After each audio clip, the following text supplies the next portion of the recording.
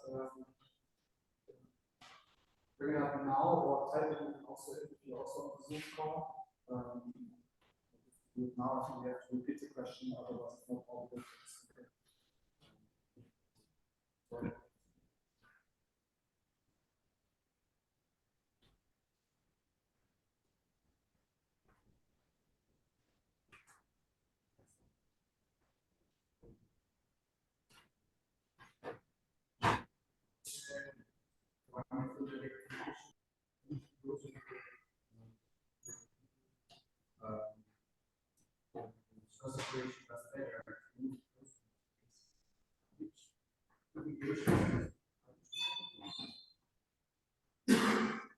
I couldn't hear that. You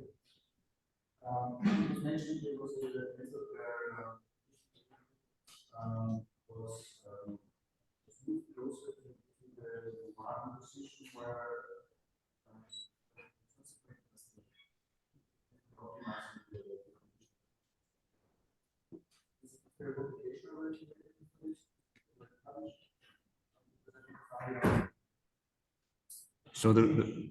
So Gordon, there's a question regarding whether there is a publication for something that you might have mentioned regarding making the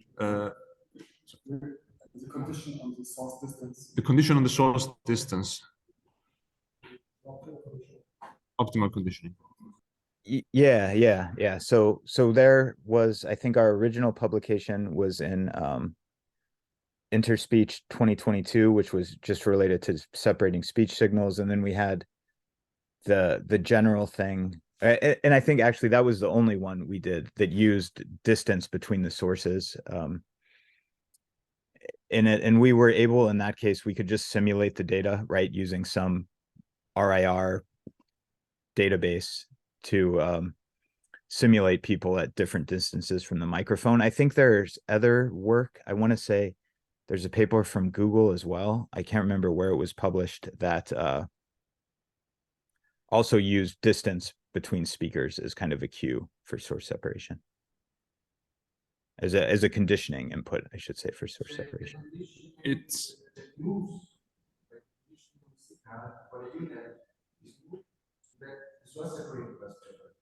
the conditioning signal for the unit is moved so that okay. Yeah, thanks. We also have a question online. So in the hyperbolic separation, are there any constraints on the two heads that the hyperplanes of children's sources should lie within, the hyperplanes of the parent sources? Yeah, that's a good question. And no, there's not actually any explicit constraint on that. We just use the two different soft maxes, one for the children and one for the parent, and that kind of, I think, implicitly has that. And then there's, I think, an implicit hierarchy in the source separation data. I mean, some are more typical examples of a given instrument and some are less typical, and that thing is encoded. And so I guess in answer to the question, no, we don't explicitly enforce it, but I think the hyperbolic space takes care of it without that explicit enforcement that they have to lie in a particular place. But I should say, we do assume that we have, we do train it with the masks both at the parent and the child level, but that's enough to enforce the properties of the hyperbolic space. Okay, and I just saw that Fabian wrote the question in the text. So yes, the publication about the OCT for improving source separation selection, that's on archive. I'll find it here in a minute and put it in the chat. It was published at this past ICASP in June, ICASP 2023, but I'll put the archive link in the chat momentarily. Okay, then I would thank Gordon very much for the presentation, for the keynote. And yeah, let's give you a round of applause.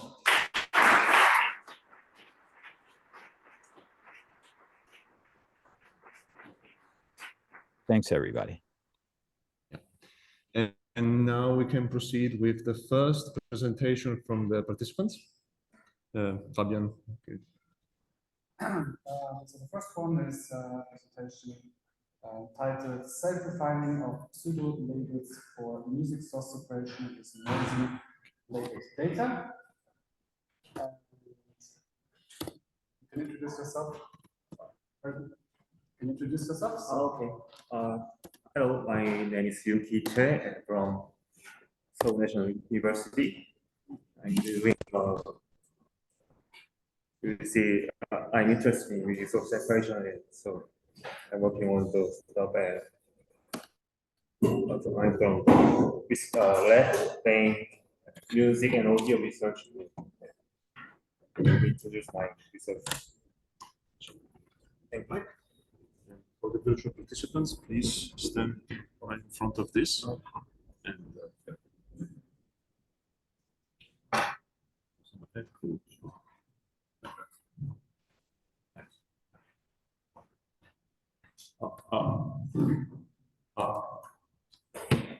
So yeah, I'm going to introduce a research titled "Self-Refining of Pseudo-Labels." Pseudo-labels, music source separation with noisy label data. It's written by Chong Young-Fu, Yoon Ki-che, Changbin Jeon, and Kyu Lee. And I'm the Yoon Ki-che, who's presenting one of the co-first author of this paper.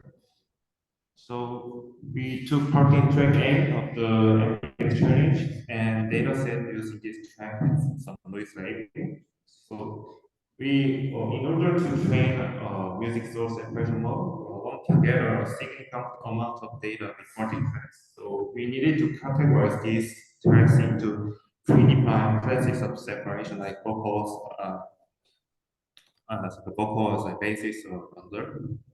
So data set, it can make data set with label noise. So while we could classify, we could classify them based on their track names or other criteria. These processes sometimes lead to misclassification, resulting in noisy labels for the data set. So this challenge served as motivation behind track A. So, and we want to express our gratitude to organizers for these exciting challenges. So our approach to this problem was rather straightforward that we aim to clean the data with label noise and then train the separation model using the defined data set. So the overall framework of our work is shown here. So we first train a multi-label classifier with the label noise data set. And it's because label noise data can have multi-instruments. So the key idea here is that we train multi-label classifier with noisy label data, and then we train the classifier model using the classified data. And with the clean data set, we train a music source separation model. So here's our training procedure of the instrument classifier. So first, we train multi-label instrument data. We train multi-label instrument classifier, and in the noisy label data set, we randomly select stems to create mixtures, and we treat the noisy labels as pseudo labels and train a multi-label classifier. And this random mixing procedure not only creates various multi-label mixtures, but also brings a chance to generate correct pseudo-label from the mislabeled stems. So that is, first, for instance, if randomly select one correctly labeled drum track and a track that contains both source of drums and vocals, but it's mislabeled as vocals, the mixing processor synthesize correctly labeled with source. So thanks to these fortune chances, the random mixing techniques assist the instrument classifier accuracy in refining the label. noise data set by utilizing these label stems. So using the trained multi-label classifier, we evaluate noisy label data set, and we replace the noisy label data set with the relabel data and repeat the same procedure, which is referred to as self-refining. So it is similar to self-training, but differs slightly in that we only use noisy label data. So now using the refined data, we train music source separation model. So similar to when training the classifier, we randomly mix the stems from the data set, and we mix the stem and we separate the mixture using the music source separation model. And as usual, but our data can have multi-label data, multi-stem source. So if there was a multi-stem source in the input mixture, we add the corresponding stems at the corresponding stems of output and the separator, and some stem out and calculate the loss. So here's the results of classifier. So we use the complex tiny version for multi-label classifier. So for the noisy label dataset, we use MDX track A dataset, and for clean label dataset, we use MuseDB dataset. Since there are true labels of the MDX dataset are available, so we evaluated our method using the MuseDB test set. So clean here denotes a classifier trained with MuseDB training set. So for single label data, the classifier achieves the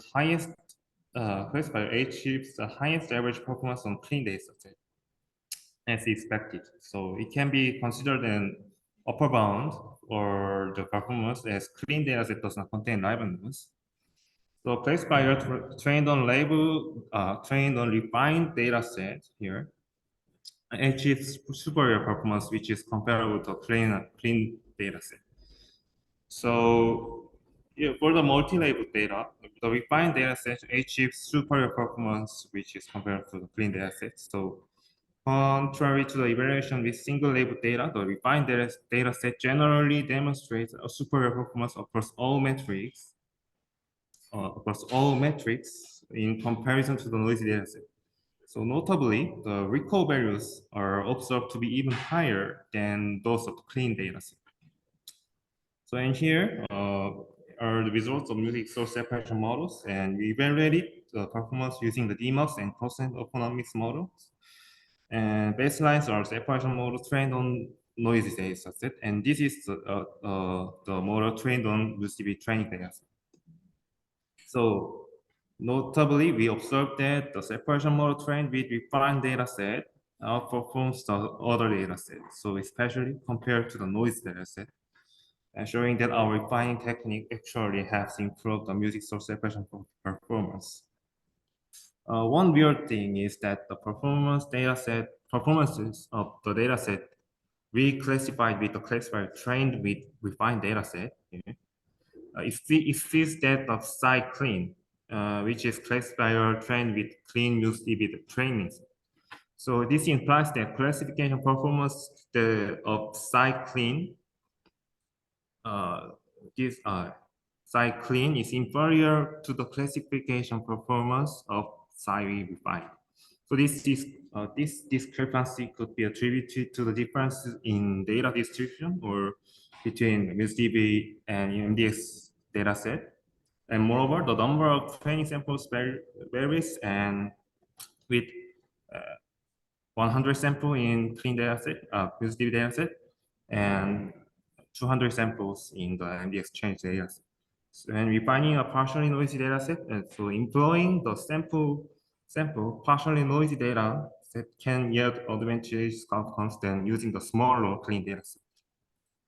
So an additional factor to consider is the distinctive nature of the MSS model training framework in our approach. So MSS models utilize outputs of the classifier as input. So the performance of the MSS model can be affected differently depending on the type of error in the classifier's output. So for example, assume that MSS model receives a sample, is classified as a vocal stem when no vocals are actually present. So here is the drum. So actually drums and bass are present, but labeled as vocals, basses, drums. So in this case, MSS model simply needs to predict silence for the vocal stem and produce it as output and resulting in no significant confusion. Conversely, consider a scenario in which MSS model receives a sample is classified as a non-vocal stem. So despite the presence of vocals, resulting in false negative samples or vocals. In such case, the model will attempt to allocate the vocals present in the input data to the drum and bass stems. So furthermore, our model differs from traditional MSS training method as it also accepts multi-stem data as input. So in this context, vocals are present as a correct answer for multiple mislabeled non-vocal stems, which confuses the model. This not only negatively affects the performance of mislabeled stems, but also the vocal stem itself. So as a consequence of the unique characteristics of our training procedures, false negative samples have more significant impact on MSS compared to false positive samples, highlighting the increased significance of recall metric. So considering this perspective, the results presented in page 6 here imply the possibility of the suboptimal performance of MSS train on output cycling, where recall values are lower for all stems compared to side refined. We also performed some evaluation studies and we evaluated the performance of exon mix under various conditions to better understand the significance of distinct aspects of our classifier, our method.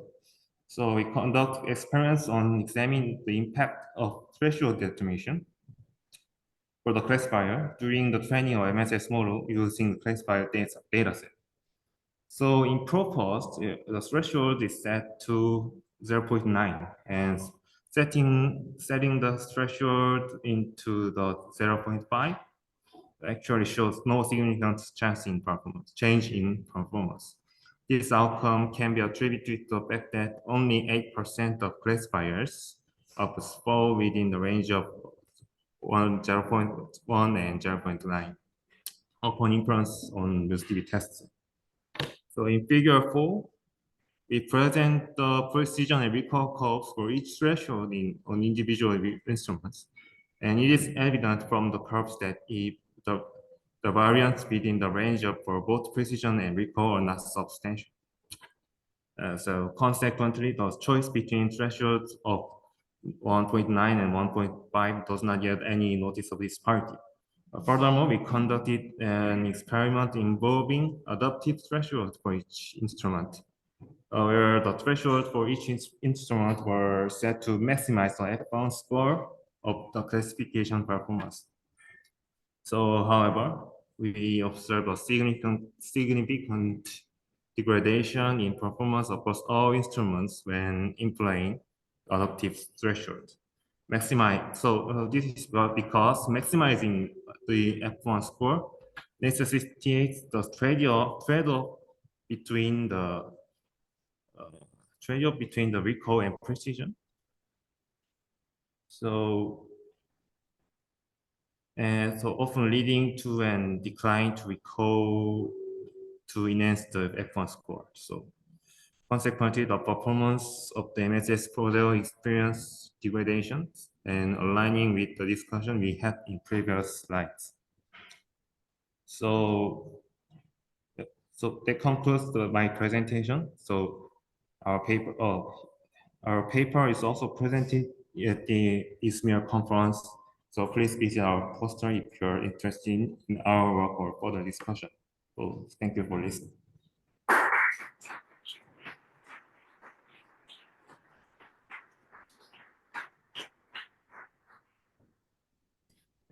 chat. So if there are some questions online, you can see them.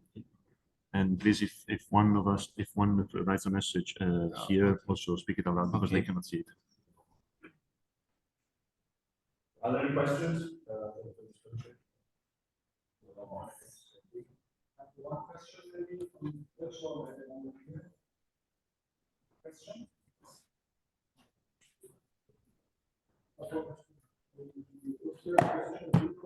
Yes.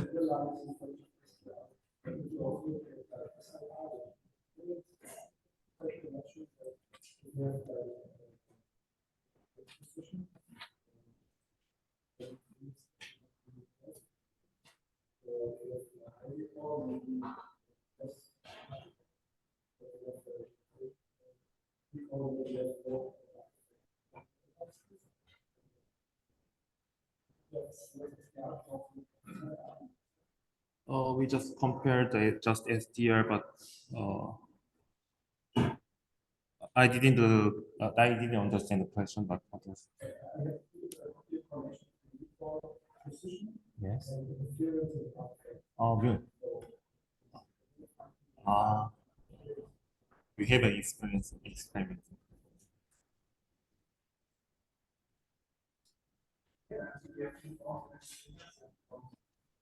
Thank you very much. Thank you.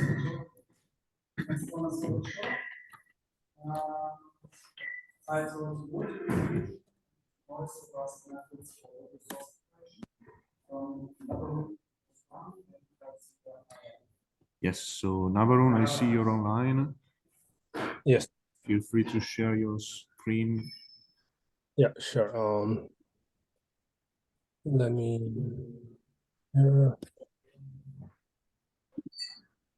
Okay. So, can you see my screen? Do you also have audio to play? No, I don't have any audio. Okay, then the floor is yours. Okay, thank you. So hello everyone. So my name is Nabarun Goswami, and I'm a PhD student at the University of Tokyo. And I participated in the challenge, and today I'll be talking about some of the techniques that we used for this challenge. So the title of the talk is multi-resolution and noise-robust methods for audio source separation. So yeah, I think I don't need to really go into details. So just define the source separation as like extracting some source signal from a mixed signal. For music, it's from song to the instruments. From movie sound, it's like dialogue effects, etc., which correspond to the two tracks in the challenge. Coming to the related works, we have like kind of listed down some of the state of the art: demux, hybrid demux, BSRNN, and the hybrid transformer demux. So, so from this table, basically, we see what domain they work in and their kind of the SDR performance on the MUSDB test set without any extra data. And the key takeaways from these related works is that for good performance, frequency band splitting really helps, as in the BSRNN, as well as information sharing between different representations also helps quite a lot, as we see in the hybrid methods here. So for our challenge, we had these kind of motivations. So one is information sharing between the representations. Second is to process information with different frequency components. And three, if possible, avoid dual pass networks like BSRNN because of their alternating nature between the like the frequency domain and the band domain. It's kind of a little bit slow. And also to try and avoid the STFT, just because we don't want to process complex input with a real neural network, which is sometimes not very realistic. So to kind of do that, what we looked at is the discrete wavelet transform and the multi-resolution analysis that is enabled by the DWT. So here we can see that basically the signal is decomposed into several levels, and at each level we extract the high pass we do a high pass filtering and the low pass filtering and get the detailed coefficients, and then the approximate coefficients are further decomposed and so on and so forth. And we get this kind of nice time domain signals, but with different frequency components. And the frequency bands that we get from this kind of DWD decimation is that we get one big kind of band of from the Fn to Fn by 2, and then successively they become narrower and narrower as we go higher across along the like decimation. So yeah, the advantages are that we can get kind of separate frequency components, and the transform signals are in like real-time domain. So these signals are just time domain signals. But there are some disadvantages as well. So we cannot really control the granularity of the frequency bands. So we cannot like really custom define that we want to focus on only this frequency range. And secondly, the choice of like wavelet family and the support may need a lot of tuning. So in our cases, we use the Simlet 7 wavelet filters, so which is an orthogonal transform that is a preserved energy. Is the least asymmetric of the orthogonal transforms, and we use a support of 7. So basically, the smaller the support, you can distinguish between like really close features, and the higher the support, you get more compression. So it's kind of like a trade-off between those. So based on that, we designed like two neural network architectures. First one is called the Wavelet Hybrid Transformer Demux, or WHT Demux. So this covers the motivation 1, 2, and 3, that is the hybrid nature, having different frequency bands and no alternating dual paths. So basically, we have 3 branches here. One, from the HT Demux, we have the STFT and the temporal branch. We had a third branch, which is the DWT branch, and we have like encoder stack. That is, these are independent encoders for each of the different DWT levels, which are then fed each level's information is fed to a cross transformer to refine the frequency domain like representation, and it goes on like each kind of DWT level influences the STFT encoder, STFT path, and then like it goes on in kind of like a residual fashion, and then finally it's combined with the temporal branch with the cross transformer, and then we get the outputs.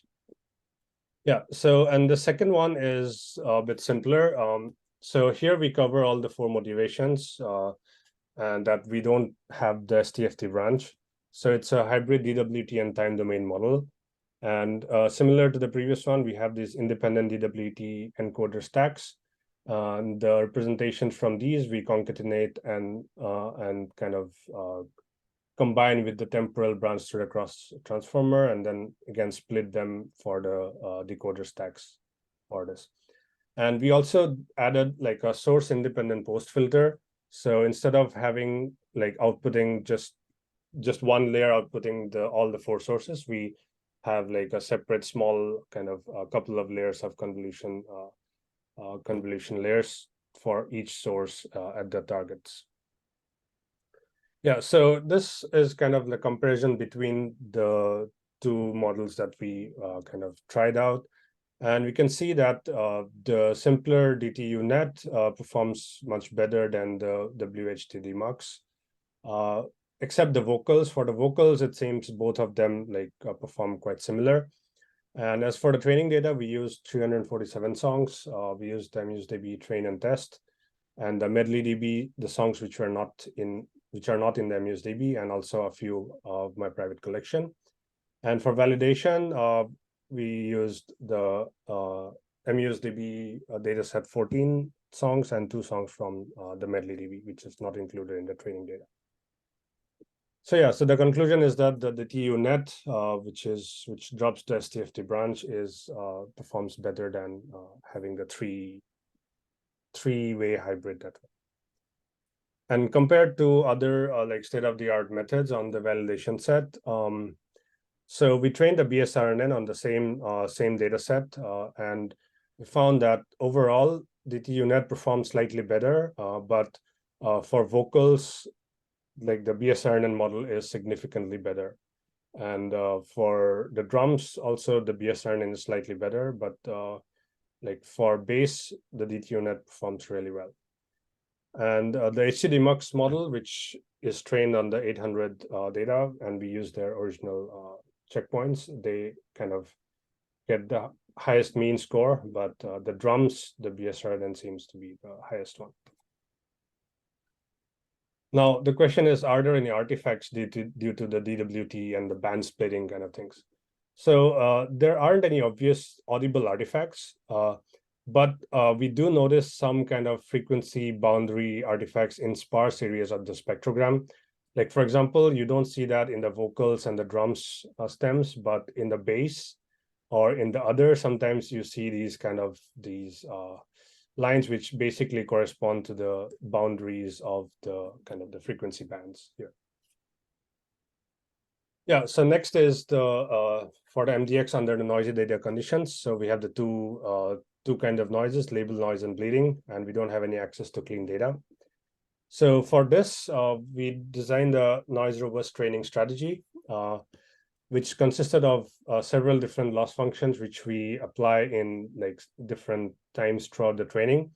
So basically at the beginning of training, we apply the normal L1 loss between the noisy and the estimates. So this is done to kind of guide the model to output fixed source assignments, because we want to know which head gives us which source. And even though the data is noisy, it's still kind of like majority is of the same source. So we can actually guide the model to output the fixed sources. Then we use the mixture invariant training loss all throughout the training. And later in training, like after a few epochs, we also bring in the mean teacher loss, which basically takes the noisy inputs and then passes it through EMA version of the separation model, which is kind of updated online. And then we use the EMA model to do the separation and kind of use those kind of EMA outputs as the target for training the separation model. So the difference between version 1 and 2 are, there are two differences. First is in version 1, we use like each input source we passed to the EMA model and then reassigned all the estimates into their respective sources and then trained it. But in V2, we kind of simplified it because this would need like 4 different forward passes through the EMA model. So in the second version, we simplified it that we just pass the mixture and then get the estimates from the EMA model and use that to train it. The second is that in version 2, we use the mixture consistency loss, which is that the sum of the estimates should be equal to the mixture. And because of time, we did not have time to train both versions with both the models. So the version 1 was trained with the WHT-Demux model, and the version 2 was trained with the DTUNet model. And here's like some of the settings, like these are kind of the weights during the training. So in version 1, for like about 100 epochs with 300 iterations per epoch, initially we had the L1 and the mixed and no mean teacher. And then from 100 to 200, we have all 3. And then from 200 onwards, we turned off the L1 and only had the mixed and the mean teacher. And similarly for version 2, we had like this kind of a schedule, and these are the like basically the training graphs following this schedule. Yeah, and then another thing we did was label noise data filtering. So since the label noise data set has some clean data as well, so we used kind of a semi-automatic filtering like kind of mechanism that we evaluated the label noise data set using the noise robust separation model that we trained in the previous step. And then if the SDR was greater than 9 dB, then we classify it as a clean data. If it is not, then we discard it. And then we train some lightweight BSRNN models on this clean data. So the idea is that if the model output and noisy source agree that they have a higher SDR, means that the source is relatively clean, assuming that the model is good. So we set this 9 dB as a threshold, and then for the stems which are close to 9 dB, that is between 9 and 12 dB, we kind of manually verified some of the stems and to check. And above 12 dB, we just consider them as clean. And obviously, like the final trick to boost the score is blending, which I think everybody used. So here for leaderboard A, the label noise one, we blended the outputs from V1 WHTD mux and then DTUNet trained with V2, and then BSRNN, the lightweight BSRNN models trained on the clean filtered ones. And then we did not have time to run the BSRNN clean one on the leaderboard, but yeah, we can see that both these versions have like different strengths. And once you blend them, we get like really nice scores. For leaderboard B, we just did the blending of the DTUNet V2 and WHD Mux V1 models and achieved 6.31 mean SDR. And for the open one, we blended the outputs from the BSRNN and DTUNet that we trained ourselves and the HTDMux released by the original authors, and got mean SDR of 8.5, which is leaderboard number 8 at that time. Yeah, for cinematic separation, there's not much difference, just that in the data pre-processing, we noticed that the simulated DNR data set had some problems like the music would like abruptly cut off, and then like there would be complete silence between two segments, etc. So what we did for the music and dialogue sources was we removed the absolute silence. That is, like if it's like completely zero, we just remove that part between the segments, and then used like crossfade to combine the split out segments. So that's kind of something that we did. And to blend, we trained the DTUNet and BSRNN models, and then we blended the outputs from that. Some things that did not work was that I tried to simulate the panning, like for the stereo effect as a data augmentation, but that did not really work. Yeah, so this is my final slide. So overall results in SDX. So my username was subatomics here in the AI crowd platform. And in the open, we achieved 7th, label noise 2nd on the leaderboard, but apparently it has been upgraded to gold medal. So thank you for that. And bleeding was 3rd. And for cinematic, the open was 6th. And in the DNR data set was we achieved 3rd position. Yeah, these are the references. And thank you so much for your time. Do you have any questions?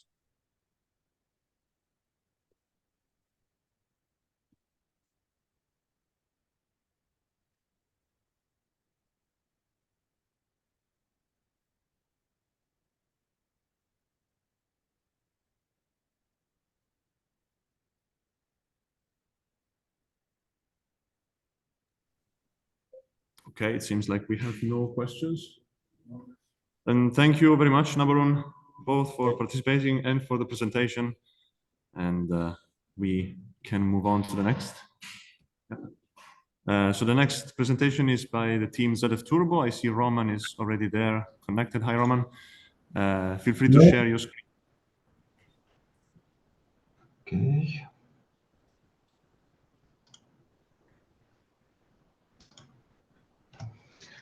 First, I want to ask if you can hear me well. The stage is yours.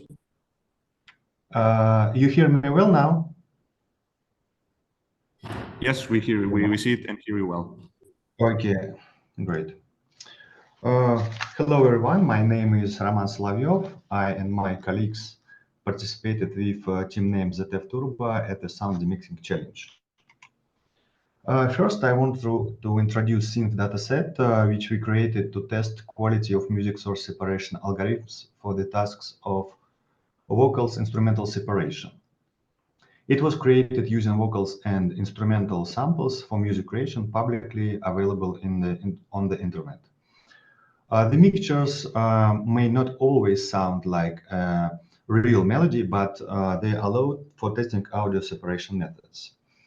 Synth dataset consists of 100 tracks, each track with duration of exactly 1 minute and sample rate of 44,100 Hz. For downloading, only available a set of mixtures, vocals and instrumental stems are hidden for blind testing of audio separation algorithms. During blind test, we calculate SDR values between predicted and real stems and put them on the open leaderboard. Initially, we created this dataset to compare quality of different models already available in the internet online. It was known that many models used test data of MooseDB HQ18 for training, so it wasn't possible to compare them fairly with MooseDB dataset. Before and during SDX contest, we compared quality of existing models and our contest models on this same dataset. We compared models starting from good known Splitter and ByteDance or Unmix Excel. Also participants of previous music demixing challenge, here are they. Also we tested models from Ultimate Vocal Removal free software, which are available freely on GitHub. The best single model at the date was model trained by Kimberly Jensen from UVR team. This model is based on Korean University code, but uses slightly different settings.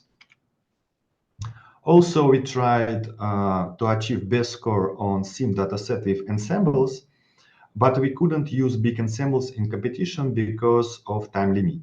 So we used good compromise between speed and quality.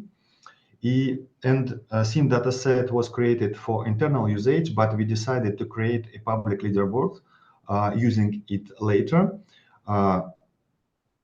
and to give ability for everyone to test their models on this dataset. In the end, this dataset attracted a lot of attention from audio separation community.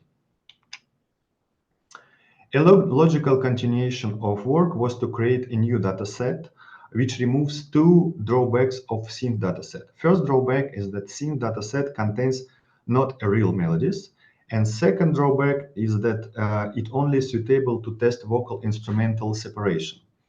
So we started to work on dataset which consists of real melodies and allows checking separation quality into 4 stems, the same as MooseDB. It's vocals, drums, bass, and other. It has the same structure as SIM dataset, 100 tracks, 1 minute each, and same sample rate. It has wide variety of used genres, it's visible here on slides, and the release dates of songs. And I want to say big thanks to Buzz Curtis, who did a lot of work for preparing this dataset. First, we checked how different models performs on multi-song dataset for vocals stem separation. It has almost the same ordering as SIM dataset. The leader on multi-song leaderboard for vocals at the moment of competition was also Kimberly Jensen MDX-B model. Also, we tested different models which supports 4 stems separation. It's Splitter, Unmix XL, Demux of second, third, and fourth versions, and then our contest model. Overall, it corresponds to quality metrics on MooseDB HQ dataset reported by authors of these algorithms in scientific papers. Now I will briefly describe our solution for cinematic demixing track. I only concentrate on leaderboard B, where our team was able to achieve good results. We trained additional models only on DNR dataset, and our main idea was to first extract vocals with our best vocals model, and after extracting vocals from original track, we work only with instrumental part. Also, we trained additional model based on Demux for hybrid transformer training code. We trained different variation of such models on 3 and 2 stems. And in the end, we used several checkpoints for predictions and averaged the results after these predictions to make solution more stable. Validation didn't work correctly because of difference between DNR dataset and CDX23 dataset. I think the main difference is that DNR data in DNR dataset, music stem sometimes contains vocals, while in SDX-23 dataset, music is never contains vocal, or maybe it happens just very, very rare. On this slide, you can see a table with SDR values of two models. It's single Demux4 model trained on DNR data only, and second model is a model where we first isolate vocals and after apply Demux4 model to instrumental part. There are two validation, val1 and val2. First validation is based on two songs provided by organizers, and the second validation is based on 20 random tracks from DNR dataset. As it can be seen, single Demux4 model trained on DNR dataset outperform on DNR validation 2, but on leaderboard it performs pretty bad, while second model has better metrics on first validation, and on leaderboard it's also pretty good, but not as good as initial validation.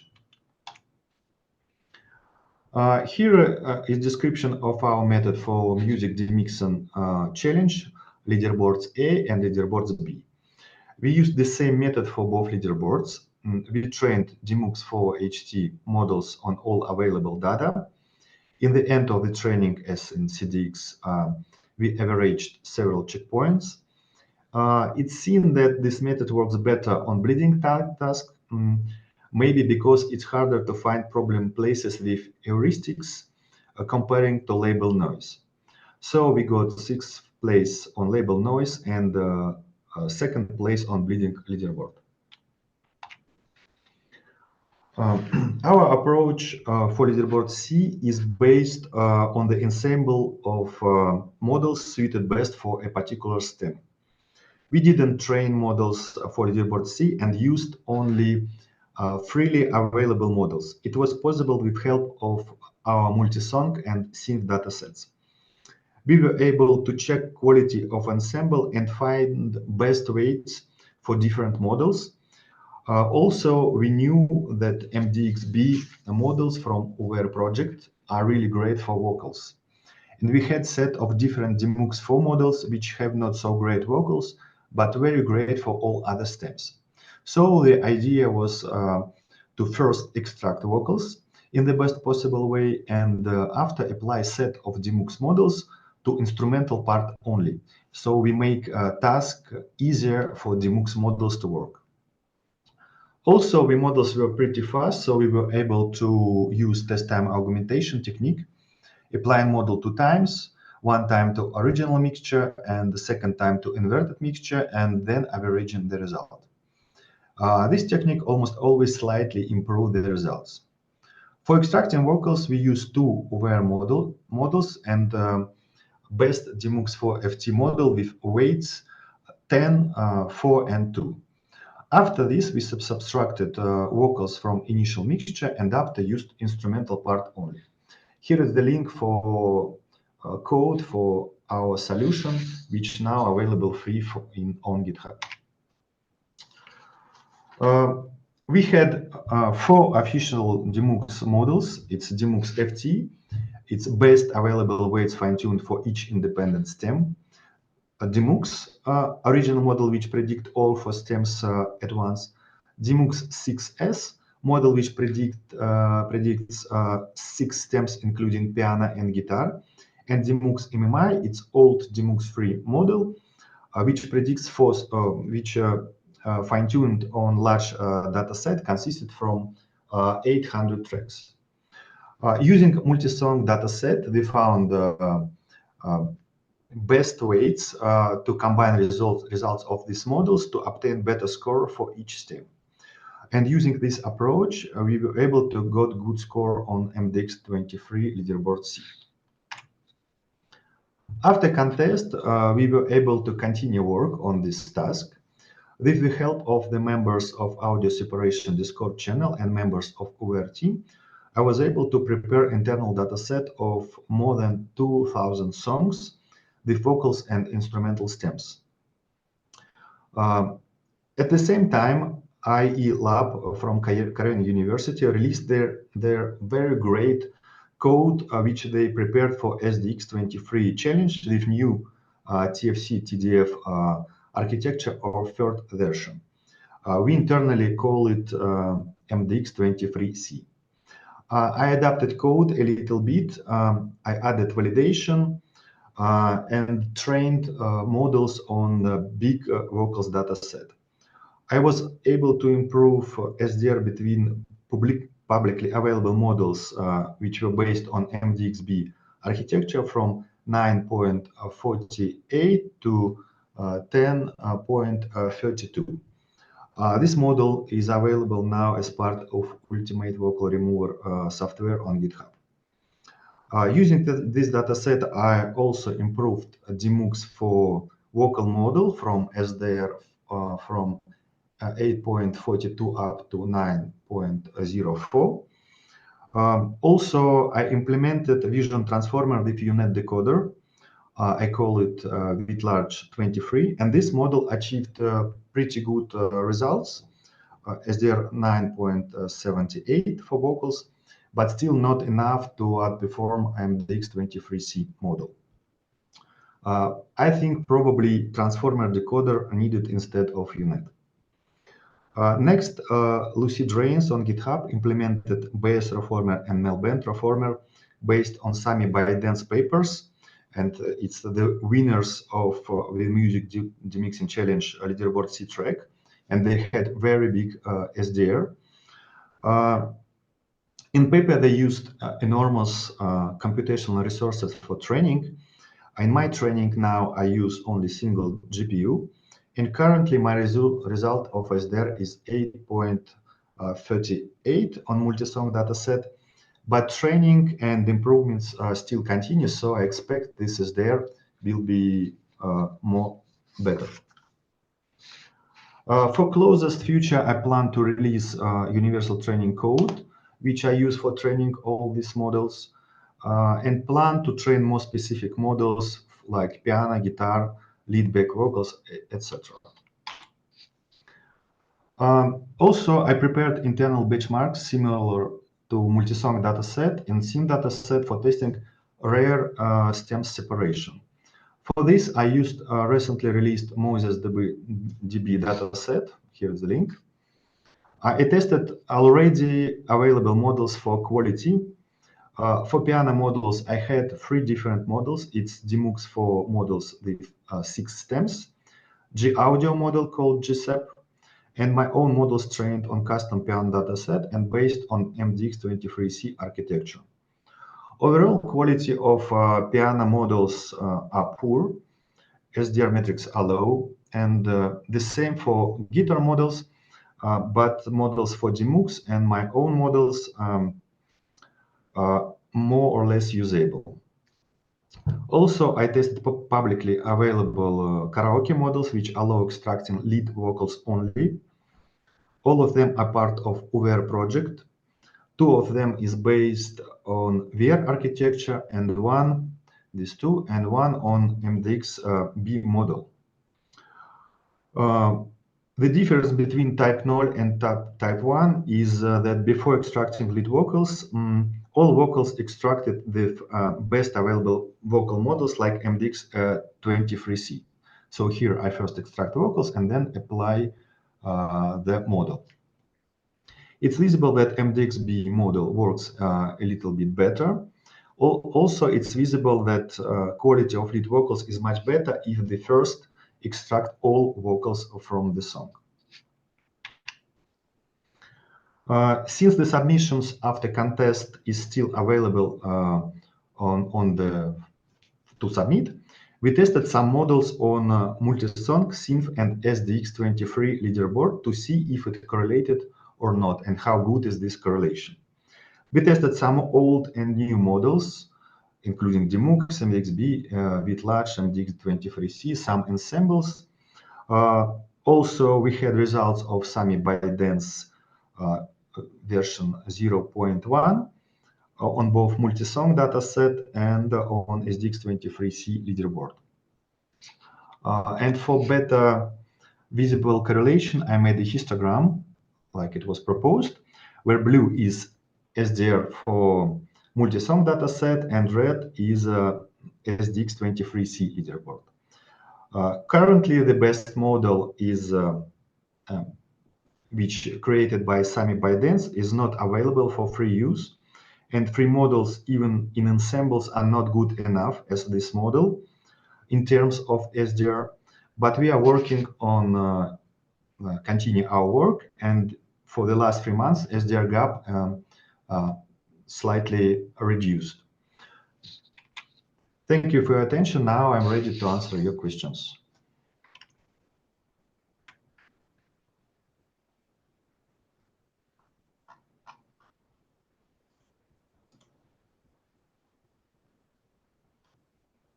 So, wow, thanks a lot for the presentation. Are there any questions from the room? Also for online, we are.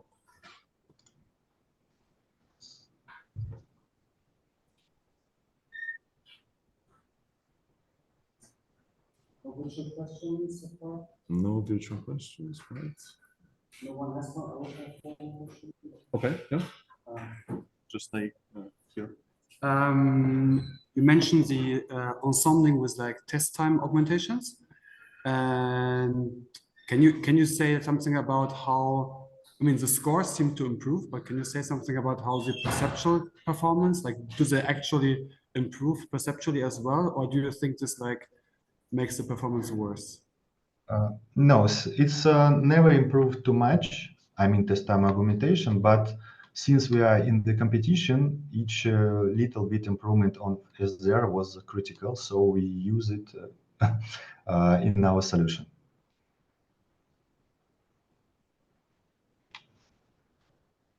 Right, thank you. Okay, then we should move to the next presentation before a small break. This Thank you, presentation everyone. here in the room, yes. So I have to share the screen with audio. Yes, you can use that. Sound.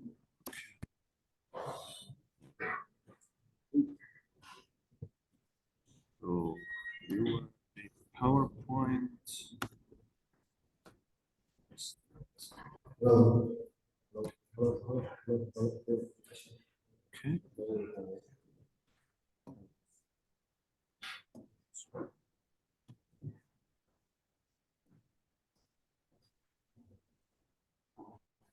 Okay.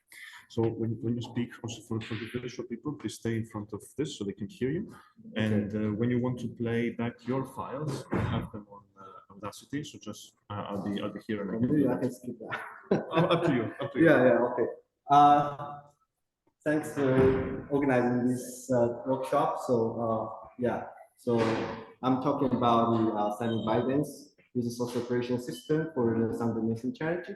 So this name BS Performer has been queued several times in previous presentation.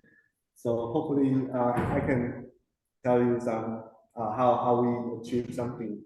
And also I'm glad to see that the TF turbos they made it. I was wondering because we didn't really check the open source. Someone tried to implement our model, but it looks like it's working now. Yeah, I'm glad to see that. And my name is Zhicheng Wang. I'm a research scientist at Sami, the TikTok ByteDance, and this is joining us with Wei Zong and Qiu Chang. So this outline covers introduction, multi-band approach, and the model, and implementation and experiments. But I will basically skip this slide because we have a very good introduction on this. But basically, we're still using the full stem setting, which covers the vocal, bass, drums, and other. And we submit our system, which is called Sami ByteDance, as mentioned. It's end up ranking the first place in the standard music source operation track, which is leaderboard C. And the model is called band split rope transformer, which is termed as BS reformer. And yeah, I would first say that we actually only trained 3 models, which is vocals, bass, and the drums. So that means we want to extract these three stems because our model is slow. So to fulfill the constraints, so we use this strategy. And for the other signals, it is basically subtraction from the inputs. And so it's basically explain why for example, bass in Google gets very low score in the subjective test because the others, because this subtraction strategy will make some bleeds in the other because it's not guaranteed the vocal will exist in the other or not. Yeah. So skip this. So this is so obvious reformer is the spectrum-based approach, and it works on the complex spectrogram, and the goal is to estimate the mask. So it's a real case. We have as real and the imaginary parts of the spectrum, and we estimate the mask on these two parts and do the ISTFT. And as you can see, the input signal got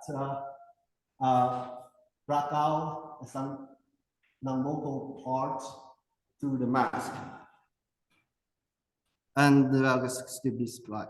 So as I mentioned, multi-band approach. What is it? It's basically that model process of predefined sub-band spectrograms instead of the full bands. So existing approach, normally they have no assumptions on weighting different frequencies like all bands. But we found out if you put some prior knowledge on, like force them to focus on different bands according to some settings, it's actually foster the model training. And so for each band, the model is actually predict the mass for each band and then combine it.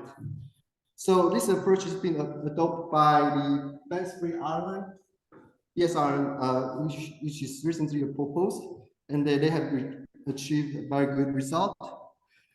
So it somehow inspires, but I'll quickly go through the models.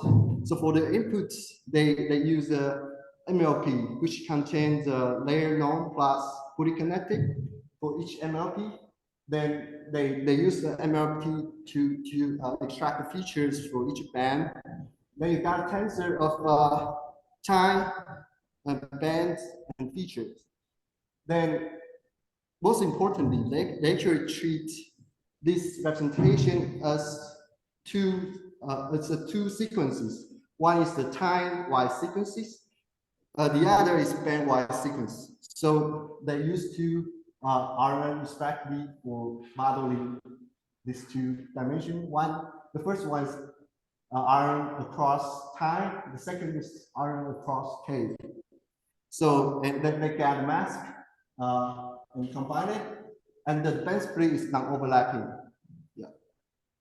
Okay. And for the mass estimation for each band, they had an MLP again, but they further added the tangent and the GLU. So as you can see, our model is highly inspired by BSR, and it contains 3 modules. The band split modules also contain. We also use MLP. The second is the rope transformer block. And the third is a multi-band mass estimation. So our major contribution lies in the middle part here. So when many people see BSR, they may wonder if I just replace the arm with transformer, what will happen? I believe many people have tried that, but maybe they're not success.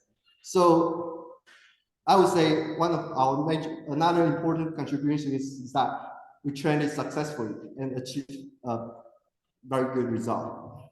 So another point is that instead of using layer norm, we use RMS norm. So basically, we use RMS norm all the way.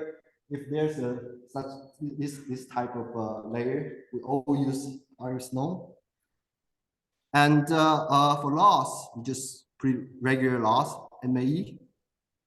And for the model, So the idea is that we want to model the band sequence of time sequences from the time frequency representation.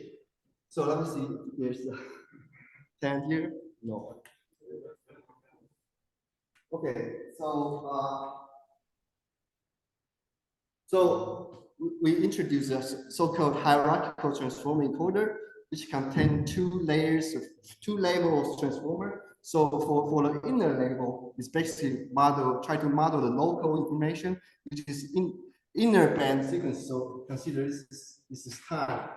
So you have multiple bands. So for this transformer, you just care about the each inner band. So it's modeled across T. And the outer level transformer, which has a global picture. So it treats this one as a sequence. So it's actually modeled across band, where here we use N to represent it.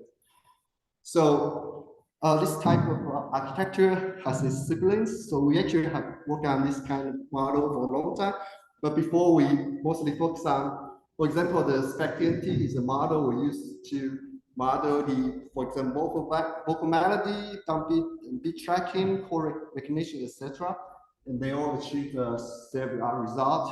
And Perceiver TF is an improved version of SpecTNT, and it's in terms of efficiency, and it also achieves state-of-the-art in terms of multi-instrument audio to MIDI transcription. So probably this previous work gave out some insights about how to make the model work. So, and this slide shows the model. So as you can see, this algorithm basically summarize the implementation, but it actually works like this, as I mentioned. First, you got this tensor, and you model the sequence across time, and then you transpose it. Then so in this case, you can model across the band.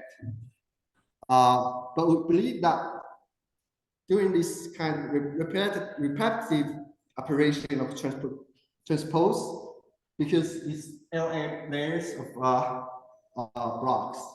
So we kind of feel it's maybe lost maintaining the scale of the norm. So traditional positional encoding, like absolute positional encoding may not work well in this case. So we introduced to use the rotary positional embedding here. So that's why it's called rope transformer. And this shows a rope transformer encoder. So basically, we inject the rope here, and we use RMS norm, as I mentioned. And the third is that we use flash attention to speed up the self-attention computation. Then implementation. Yeah, this slide is important. It's basically summarize the success, the key points to the success of the model. I would say the key is that scaling up the model. Yeah, it's actually not that, tricky, but just doing this. So for input length, we increase the, as compared to BSR, we increase the input length from 3 seconds to 8 seconds with a frame rate of 100 Hertz, and also increase the number of bands from about 25 to 62. And so this leads to significant increase of the number of parameters from 20 million to almost 100 million. And also we try to maximize the batch size as possible we can. So you can imagine this model become large, and it will consume significantly more memory in GPU. So how can we maximize the batch size? So the first, we use mixed precision, and we use FP16, but we leave SDFT use the FP32 because it requires more precision. And second is that we use the checkpointing. It's basically running a 4-pass segments for each checkpoint of segments that are doing the backward.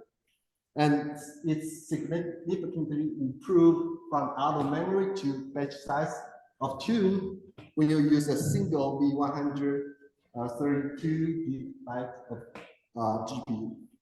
The third, as I mentioned, just flash attention.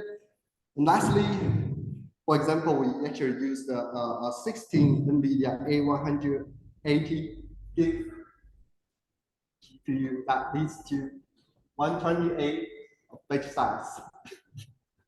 And we trained the model, for example, for vocal, we trained it for almost 1 month. Here's some details, but I'll probably skip it. But some highlights is that we follow the 4 stem settings. We use the 100 songs from MuseDB training set, and we use 500 additional songs internally, but 50 songs are used as validation. And of course, we use the random mixing augmentation. It was called blending, right? But I'm just new to this field. So I think this augmentation is important because it basically creates infinite training examples. And for the competition, we use 12 layers of Reformer, and the feature size is 384. And here's the result. As you can see that our model outperformed the second best by a large margin, which is about 0.71. This, as I mentioned, we didn't train the other model. So if we only compare vocal, bass, and drum, the difference is even larger. Yeah, and qualitatively, we found the output of our model is highly accurate, meaning it's less bleed. And when you look at the spectrogram, it's actually less foggy and sometimes lead to more sharp sound figure. You can clearly see that figure or clear figure in the spectrogram.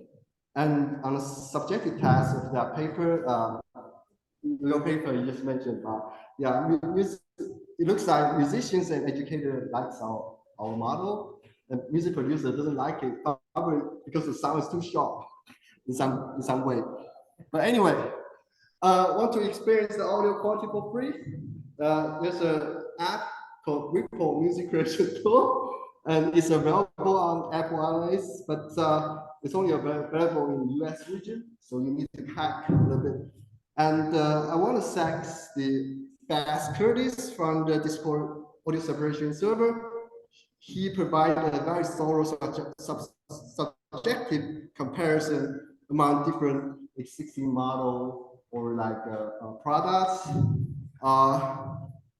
As he concluded in this table, that Ripple actually collects most sound quality point and the least bleeding point. That means, yeah, people like it. Yeah, because they feel the model is clean and very less bleed.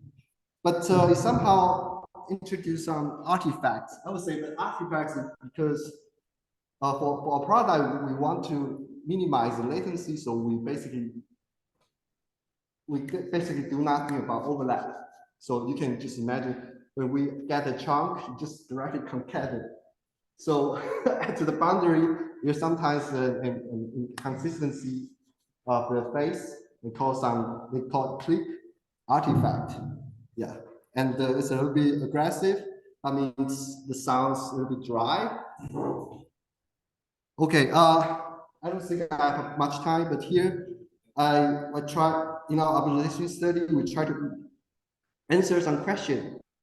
The first, is there a better way to design a band split module? Yes, we developed the male band projection that is implemented through the male filter bank. And that is actually a late-breaking paper. I will present that on Thursday afternoon. And in a paper, we show that male reformer significantly outperformed the BS reformer in vocal separation. Second, why do we choose to use a rotary position embedding? Because we found out when we use absolute position embedding, the training process becomes very slow. For some instruments, it's not even working for example, the drum and bass for some reason, but we don't have time to dig in the root cause.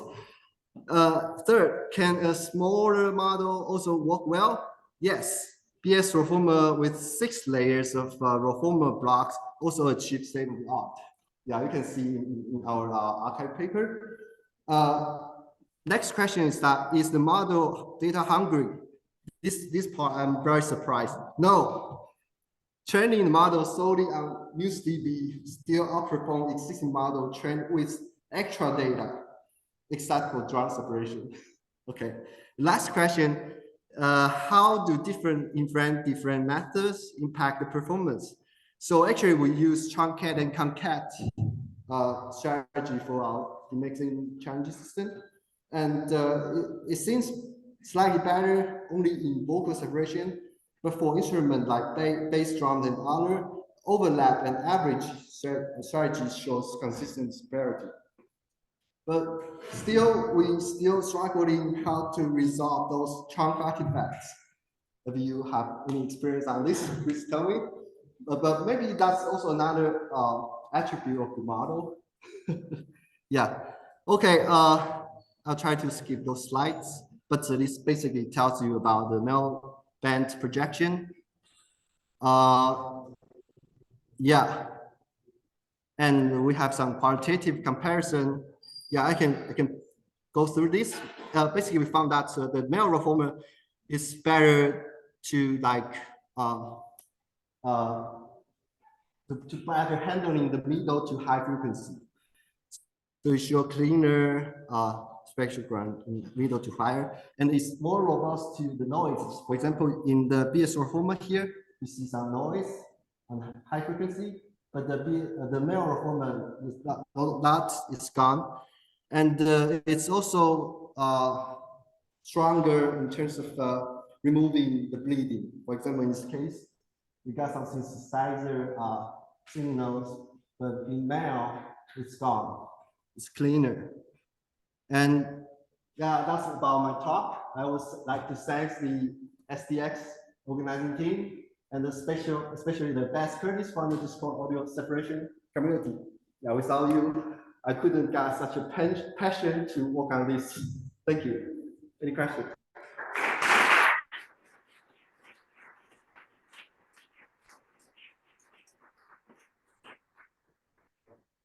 Thank you very much for participating, for the presentation, for congratulations on the best scores. Really, it's impressive. We have time for one question. So, yes.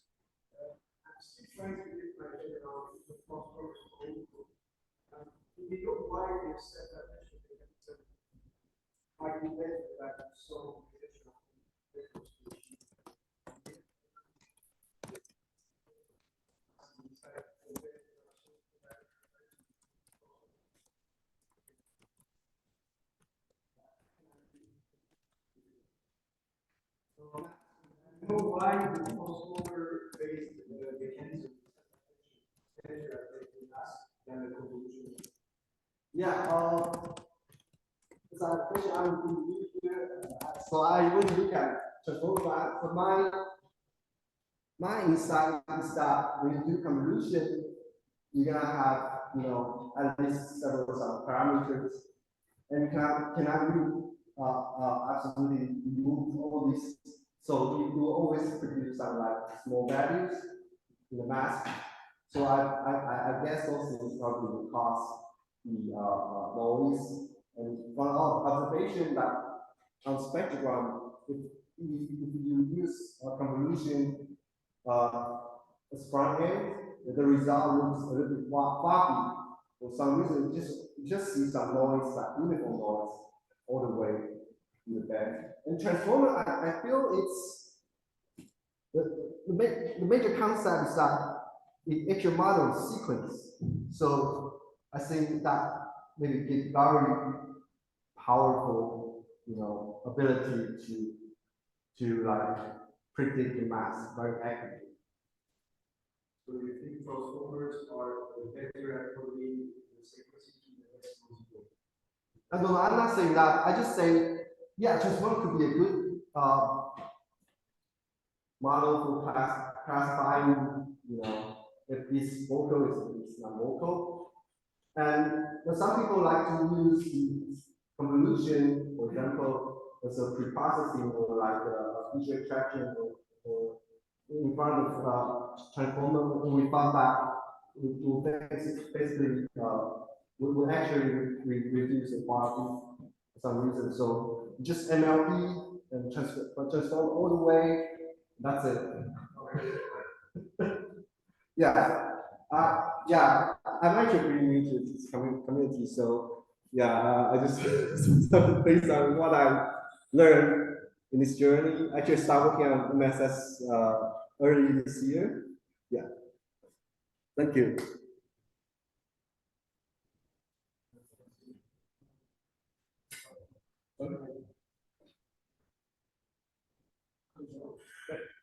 Yeah, okay. So then we proceed to the next talk. Thanks again. And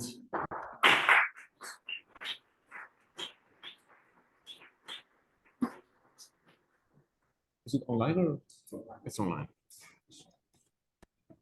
Very well. So, Tencent. Kylie. Yes. Great. We already see sharing. That's great. Let me turn up the volume on my side. Can you try and say something, please?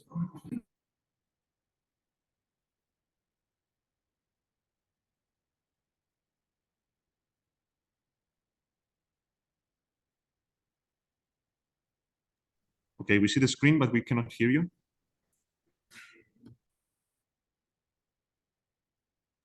Okay, can I hear you? Can you hear me?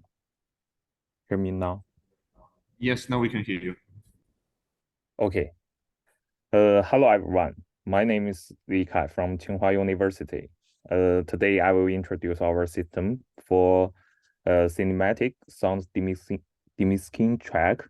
Our team members are mainly from Tencent AI Lab, and this work is I complete at my internship.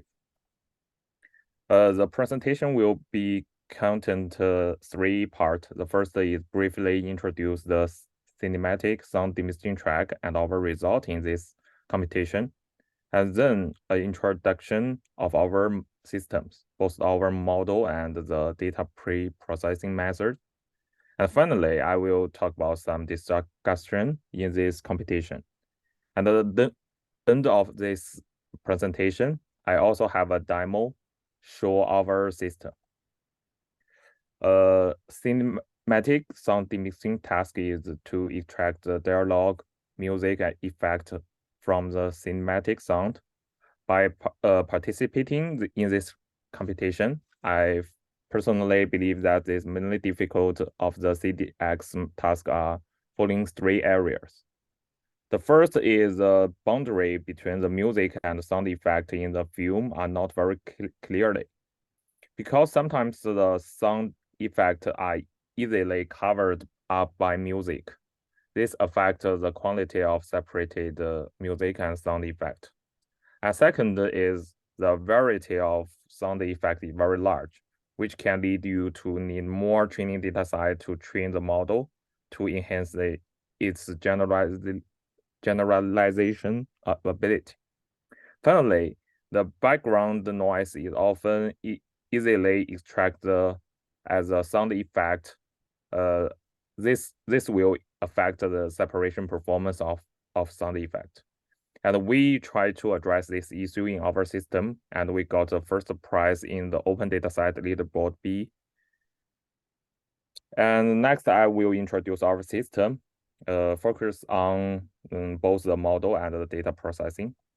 Firstly, our model use published the BSRN. We not modified in any way and use the original hyperparameters configuration. The only modification is the band split part is showing the subfigure B. We use the V7 strategy of the split frequency to ensure that the low frequency information is fully utilized.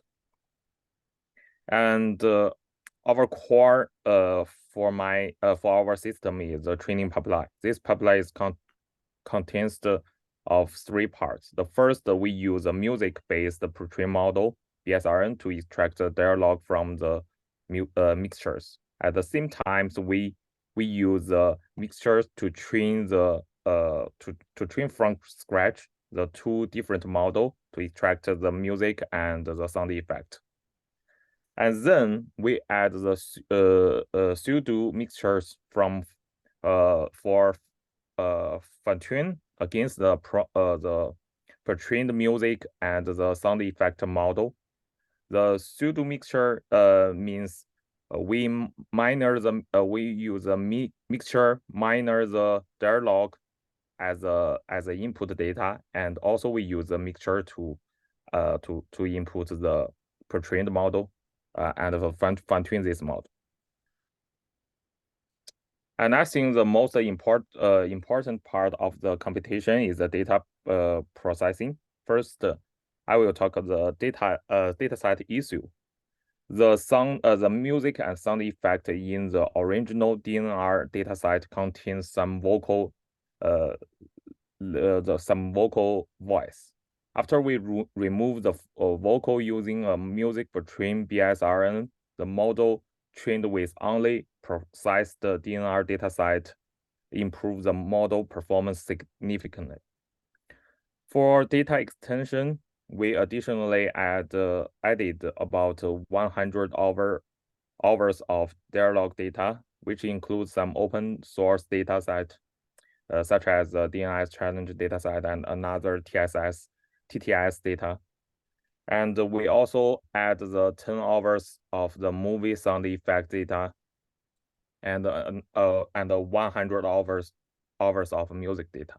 These data extensions also further improve the performance of the model. For on-the-fly data mixing, we use the following strategy: randomly selected 0 to 1 dialogue data, and 0 to 2 music data, or 0 to 3 sound effect data at the mixture. And then for each audio, we rescue its energy randomly. During the review phase, some people ask me why we randomly selected 0 to 2 music data. First, I think our music data was not was a accompaniment only, or some instrumental solos. So we try of the 2 music data as intended to simulate a more complex environment for the view. So I think this strategy can increasing the model performance. And next, I found during the computation. The first finding is that we train the model for extract the dialogue from the scratch directly using the data we generate. The performance is not very good. It's stay at the 13. However, when we extract the dialogue data directly use the model pre-trained based on music, the model performance will be improved to 15. When testing on some few audio, we did notice that the model was particularly good at to remove almost all background sound. I believe it should be the case that the ground truth dialogue data contains some background noise to some extent, which may affect the result is not if completely removed.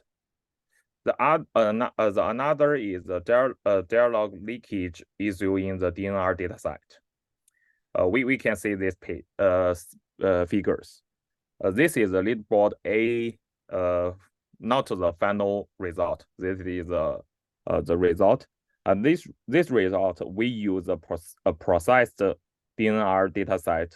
We remove the dialogue leakage from this dataset, and we train this model from scratch, and we have the first place in this leaderboard. After that, we will make our pre-processed dataset open source, and someone can access this dataset on the website. And you can follow my GitHub with some updates for this dataset. And finally, we show the effect of our model in the movie. Here is show extracts of the dialogue. The first is a mixture. The Sorcerer Supreme, who hereby... Carl?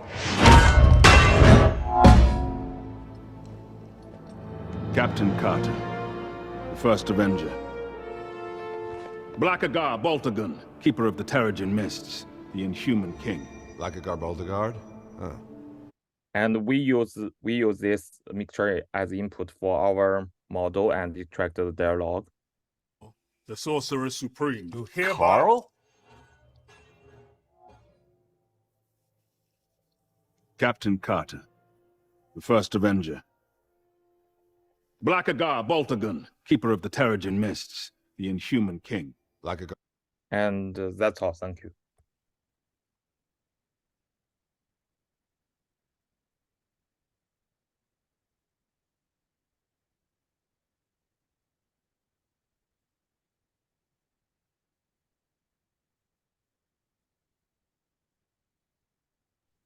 Thank you very much, Kai. And yes, we have questions in the room or virtual. Virtual, please post them.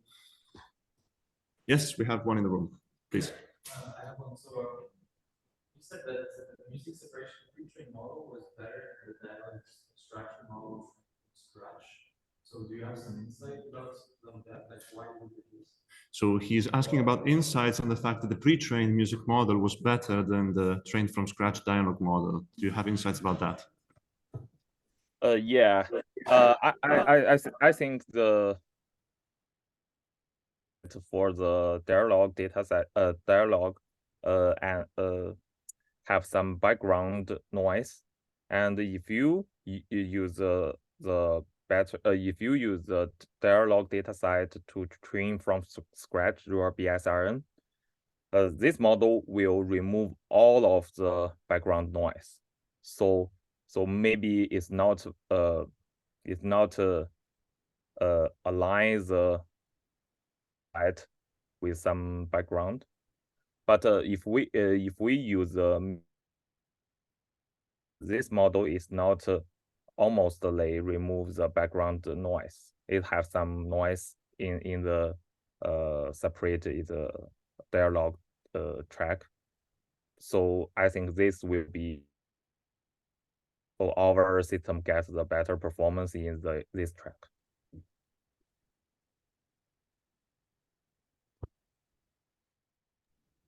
Yeah, thanks. So we had the connection cutting every now and then, but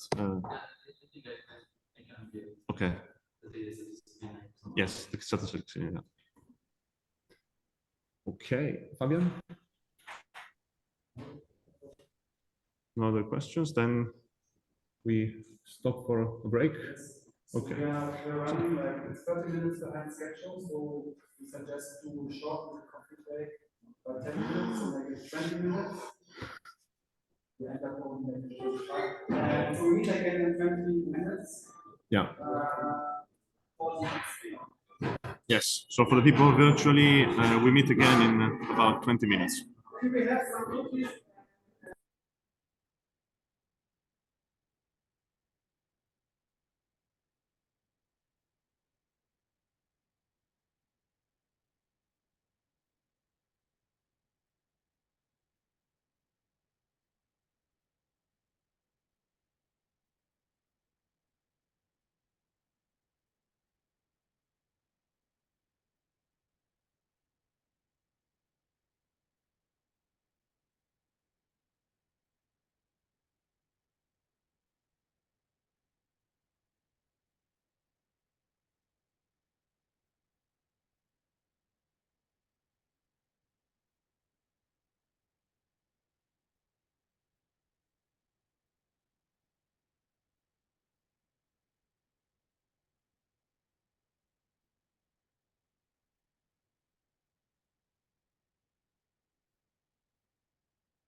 Okay, at this moment I cannot hear you, but it's a problem on my side. Please, in the meantime, if you can share your screen, and then as soon as we get a little bit of silence in the room, I can also increase the volume on my side. Okay, now I see you. Yeah. I think I may need permissions to share.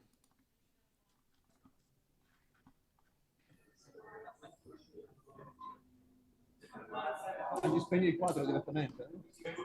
Tutto. Si va a casa. Sì, se vuoi. Sì, così magari vedono meglio la...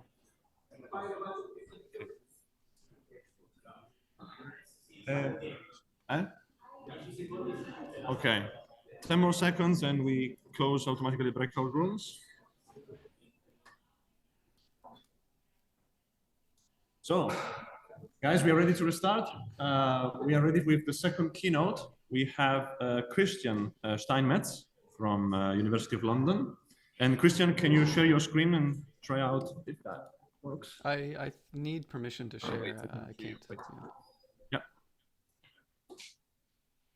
Try to speak. Can you hear me? Testing.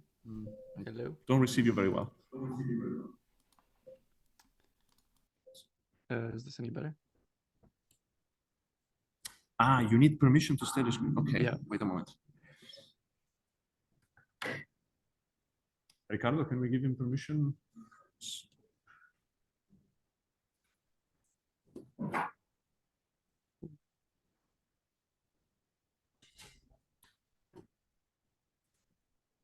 Okay. Yes, now we see it full screen. Thanks. Can you try and say something? Yeah, can you hear me? Okay. Sounds good. Cool. And I just want to... So the floor is yours. Okay, great. I just want to test some sound real quick. Let me know if you can hear this. Great. Okay, awesome. Yeah, thanks everyone for joining today. And I'll be changing the topic up a little bit as I won't be talking directly about source separation, but I want to talk about some research that we've been doing in our lab at Queen Mary with Josh Rice. And so, yeah, it's kind of about differentiable audio signal processors. So let's get into it. So I don't think I need Sorry, to... Christian, yeah. On our end, we don't hear you very much. Can you try to either be close to your microphone or raise your volume somehow? Is this better? Can you hear me more now? Better? Testing? Yes, that's better. Thanks. Okay. Yep. Okay. So as I was saying, I don't think I need to convince many in the audience that, AI tools for audio are advancing quite rapidly. And so it's pretty clear they'll have impact for people that work in audio production, whether it be in music, but also in speech context, whether for film or podcasts and things like that. And I think two of the main areas that we are interested in how this might impact creators is one, lower the barrier for creation so amateur users can achieve more or create high quality productions they couldn't before, but also potentially extend creative possibilities, right, for expert users or automate aspects of their process as well. So that's kind of what we are thinking of as we're going into, what research questions we'll ask here.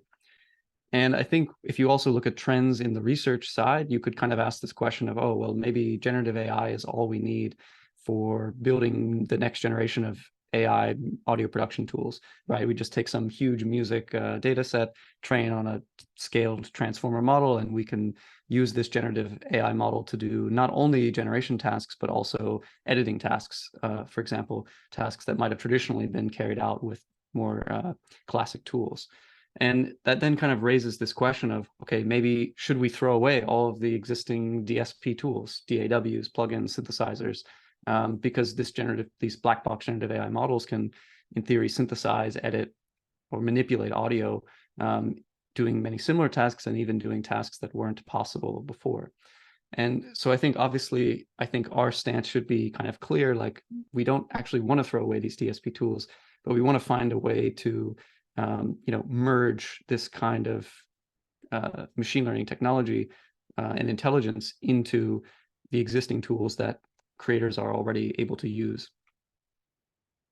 And I think one way that we could do this is to use neural networks that control DSP devices directly. So instead of having a neural network process or generate audio in an end-to-end fashion, it's something more like this at a high level, where we have some audio signal that's analyzed by a neural network, and control parameters for existing signal processing devices like plug-in synths or entire DAWs are predicted by that neural network, which then only the signal processing is used to carry out the processing of the audio.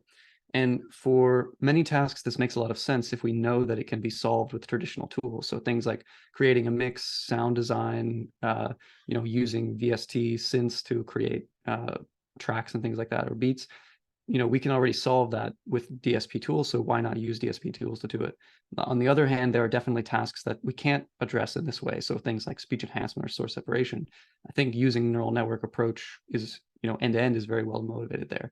But for these other tasks, that are in this domain of audio engineering, why not use the DSP tools, but, instill some sort of intelligence with the machine learning model?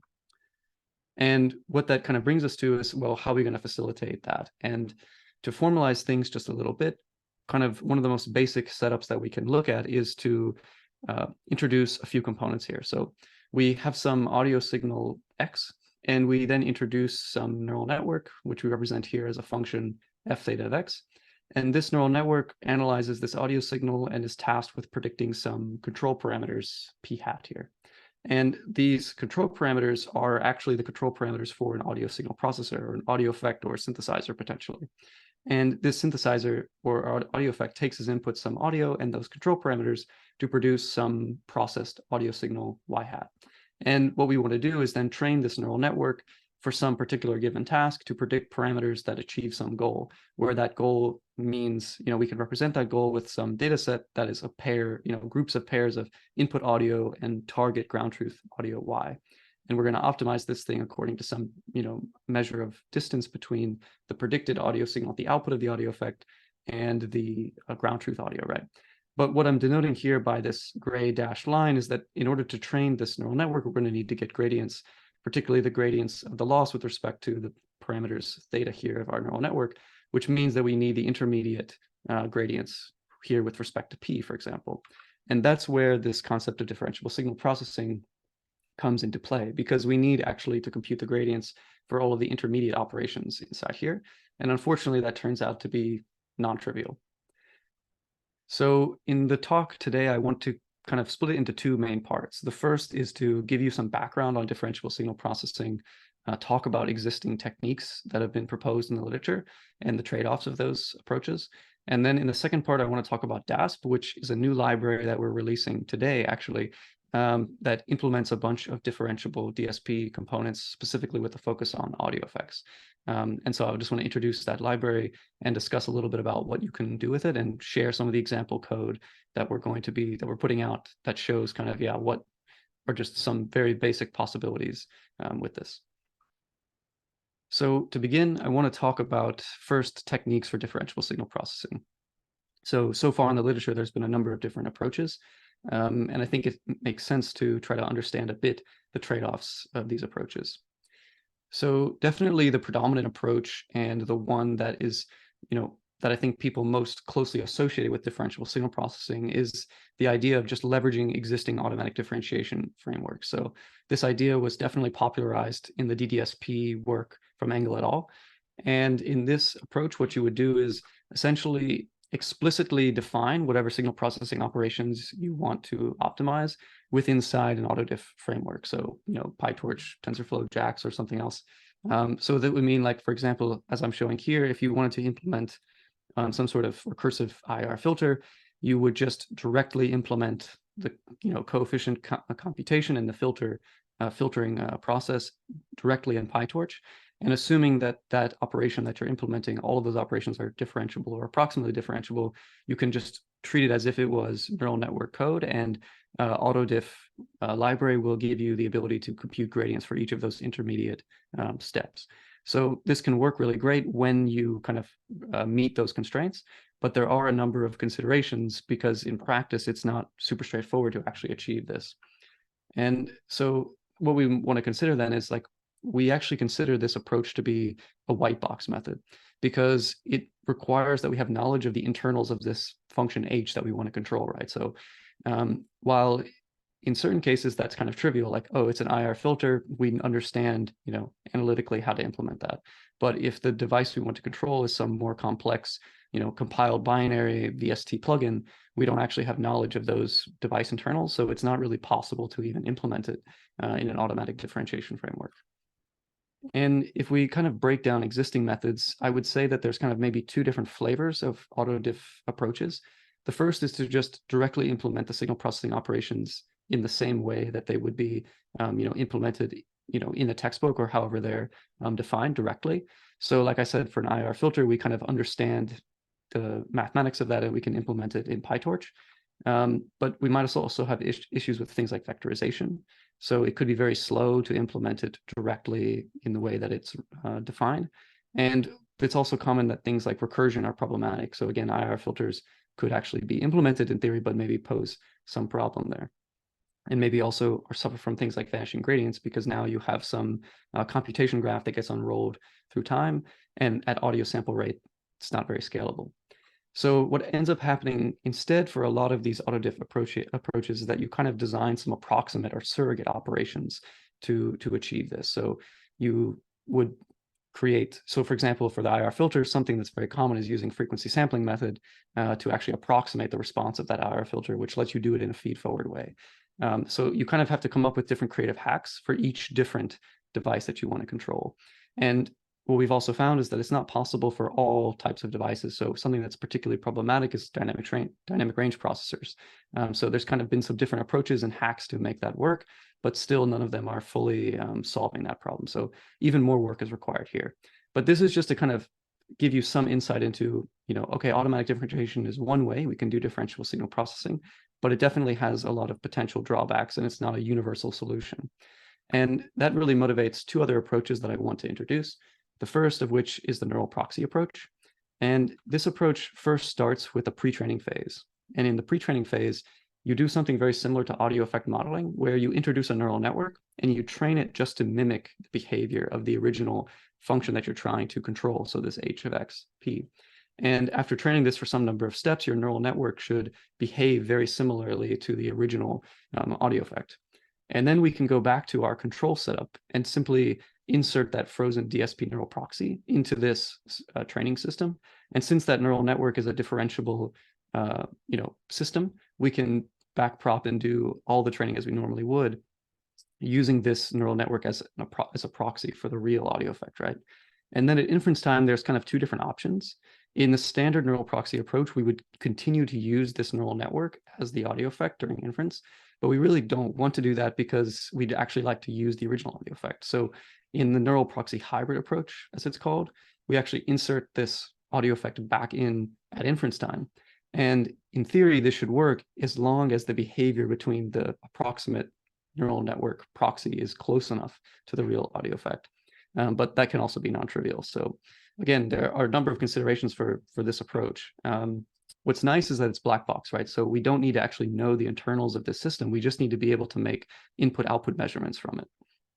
But it does introduce this potentially non-trivial pre-training phase, which can be time-consuming, and also introduces this question of, okay, which architecture, which hyperparameters do I use to build that proxy? Those are not solved problems when you start looking at the whole range of audio effects. And then there's this question of the standard proxy versus the hybrid proxy that I kind of mentioned. So standard, we don't need a perfect emulation, but it has high compute, and vice versa for the hybrid approach. So while I think neural proxies are really interesting, in practice, it's still been difficult to kind of get them to scale to general use cases. And that motivates then the third approach that I want to talk about, which is this idea of gradient approximation. And this was introduced in a work from Marco Martinez in his ICAST paper a few years ago. And the idea here is motivated by kind of the basic idea of in calculus of finite differences. So if we have some function, we want to numerically approximate the gradient. We don't actually need to analytically compute the gradient. We could actually just make some measurements of this function forwards and backwards and use that to approximate what the derivative might be. And we can scale that to all of the parameters or all the values of the parameters here. So essentially perturb forward and backwards each parameter in the audio effect that's predicted by the neural network, and do that for each dimension, and then measure the change in the output of the audio effect. And that should be able to give us a way to compute the gradient. It turns out, though, that that's not super scalable, right? Because we need to do this forward-backwards measurement for each parameter, and that requires running the entire processing of the audio effect. So it doesn't scale very well. So what they propose in the paper then is to use this SPSA approach, which is essentially kind of an approximate version of just standard finite differences, where you perturb all directions in the parameter space at the same time by some small random amount. And that lets us get kind of a noisy estimate of the true gradient, estimate of the gradient, essentially. And they were able to show that, you know, this does converge, but it does require kind of some tuning of some hyperparameters, and it's still, you know, not guaranteed to converge or anything like that. And again, there are some considerations here. So similar to the neural proxy, it's black box. So we don't need to know the internals of the device, which is nice. And we don't need any pre-training either. But the trade-off is that we need to use the real device during training in the loop. So we basically need to be running our neural network, but then making calls to whatever device we're trying to control, you know, online. So it requires that we have a way to quickly do that. So we might have some potential bottlenecks between communication of GPU and CPU, because these devices like audio effects plugins and things run usually only on CPU. And we might need some more complex multi-threading to kind of handle parallelization here. If we have a batch size of something, we might need to handle that. So it can get somewhat complicated. But I think in practice, the biggest challenge is just the variance in the gradients that we get to. So you might get some very high variance gradients, which means you take some bad steps every so often. And those bad steps might make optimization of your main neural network controller very difficult. And we've observed that in practice.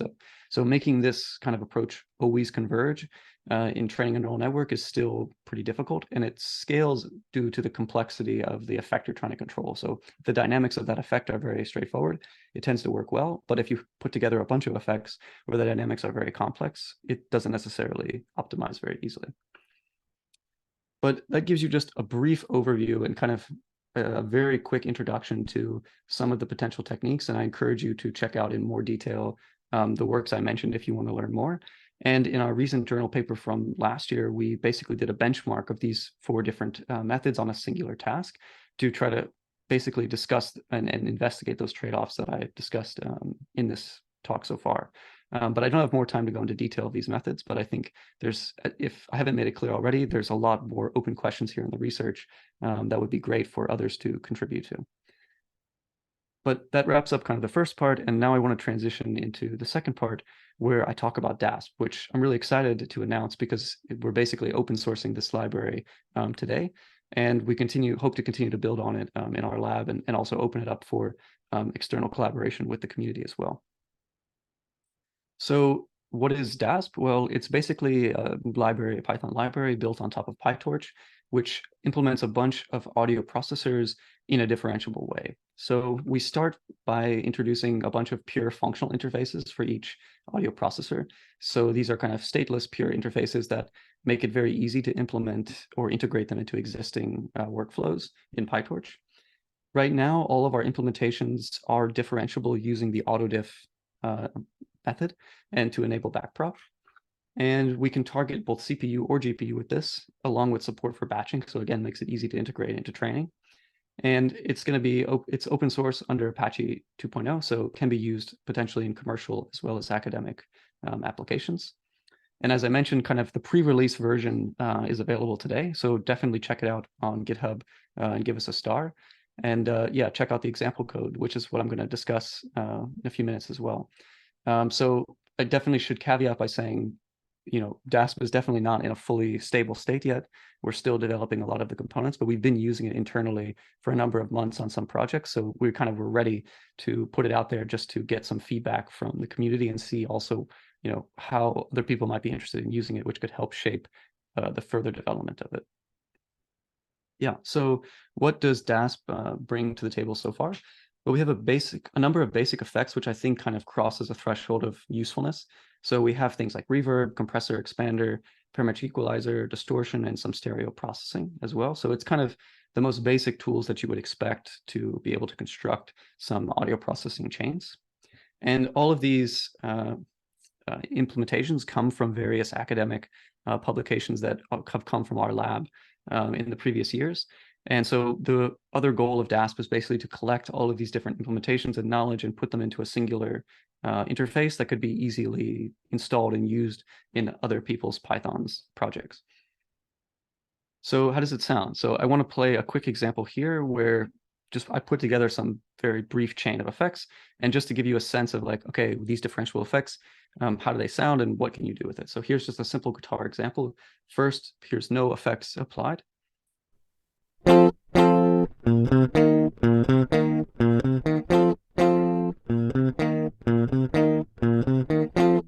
Cool. So just a very dry sounding guitar, and here's with these 4 different effects applied.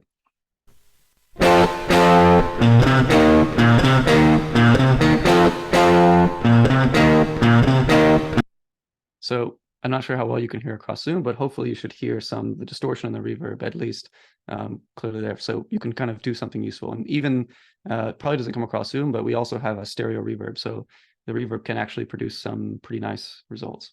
But that's just, again, for generation. So what we actually care about is using these differentiable components to do some sort of optimization, right? So I want to just show in code, not very much, but just a very basic quick start to give you an idea of what the most minimal example of using DASP might look like. And so we're going to import our favorite libraries of Torch and Torch Audio and go ahead and load some audio. We then will add a batch dimension. So all of the functional interfaces expect an input tensor of this shape. So we batch size, number of channels, and number of samples. And we can then create kind of our synthetic target here. So we create some drive value for this distortion, so 16 dB of drive. And then we can call the functional interface for DASP this way for distortion, passing in our input audio tensor and this drive parameter 16. So we'll get some audio tensor out that has been 16 dB of gain has been applied. And then what we're going to do is try to use the differentiable version of this distortion to try to recover that 16 dB drive value. So we're going to pretend like we don't know that the correct answer is 16. We're then going to process the clean audio with that, with a random initialized value, and use the gradients to slowly turn that knob in order to get the correct value. So we just initialize a parameter and add an optimizer to optimize it. And we then create just a very basic for loop here, where at each iteration, we're taking the original unprocessed audio and the current value of the parameter and getting some processed audio. And we just here use a loss in the time domain, measure the mean squared error between the output audio and our processed audio target, so the one that had 16 dB applied. And we can do a number of gradient steps here. And basically, after a few seconds of optimizing this, we actually can converge quite nicely to the original value of around 16 dB. So again, this isn't necessarily practically useful in any way, but just to give you an idea of how easy it can be to use DASP in kind of a framework that you've probably familiar with in other contexts, using PyTorch for different things. So now what I want to talk about are like the actual real applications that we foresee for DASP. And there's 3 that I'm going to mention here, all of which we are providing some code for in the repo that I showed before. So these are all examples that are written in pure PyTorch, and you can load them up and try training them yourself. So the first is a virtual analog example. So can we model some cool analog gear? The other is an automatic EQ. Can we automatically control a parametric equalizer? And then finally, this audio production style transfer task. Can we build a neural network that listens to my voice, listens to the voice of, for example, a pop singer that has some processing applied, and then try to mimic that processing by creating a preset of EQ, compressor, and reverb to try to mimic the production style of that voice. So virtual analog, if you're not familiar with this task, like I said, it's basically this idea that you have some analog hardware and you want to create a digital model of it. So you want to be able to run some digital version on your laptop that sounds as close as possible to, for example, your favorite guitar amplifier, which is extremely expensive and very heavy to carry around. So while there have been neural network approaches that have been really successful in this, we actually can do this using just some simple DSP components from DASP, for example. And so what we end up actually constructing is something that's very simple, that's basically kind of a differentiable Weiner-Hammerstein model. And what happens here is we can use just a parametric EQ, a learnable nonlinearity, which is a very simple little neural network, and then another parametric EQ here. And just by optimizing the parameters of these 3 blocks, we can actually create a pretty close emulation of the real device. And so how that works is pretty similar to that loop that I showed you before for optimization. Our input is going to be some dry DI guitar, and then we generate the ground truth by processing it with a real amp. And then we process the same input with our system to get some estimated audio, and then we get some error between the estimate and the ground truth. And since all these devices are differentiable, we can actually compute gradients for their internal parameters, and then after a number of steps, update their parameters so that we'll get actually a learned model that emulates this the original device. So here's the example of after running some optimization, you can actually plot the response, for example, of the input filter, the learned nonlinearity, and also the output filters response here. So the other cool thing about this is it's a fully interpretable model, right? So not only have we created a model that in theory sounds good, but you can also go in here and say like, oh, maybe I want to imagine a different version of this Marshall amp that has a different filter, for example. So unlike kind of black box neural networks that are used for this task, we can see inside the internals. So I just want to play another quick example here. So here's what the original unprocessed sound will sound like.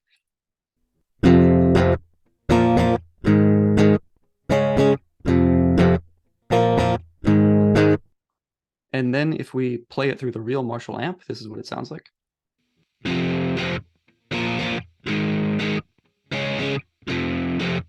And with our model from DASP.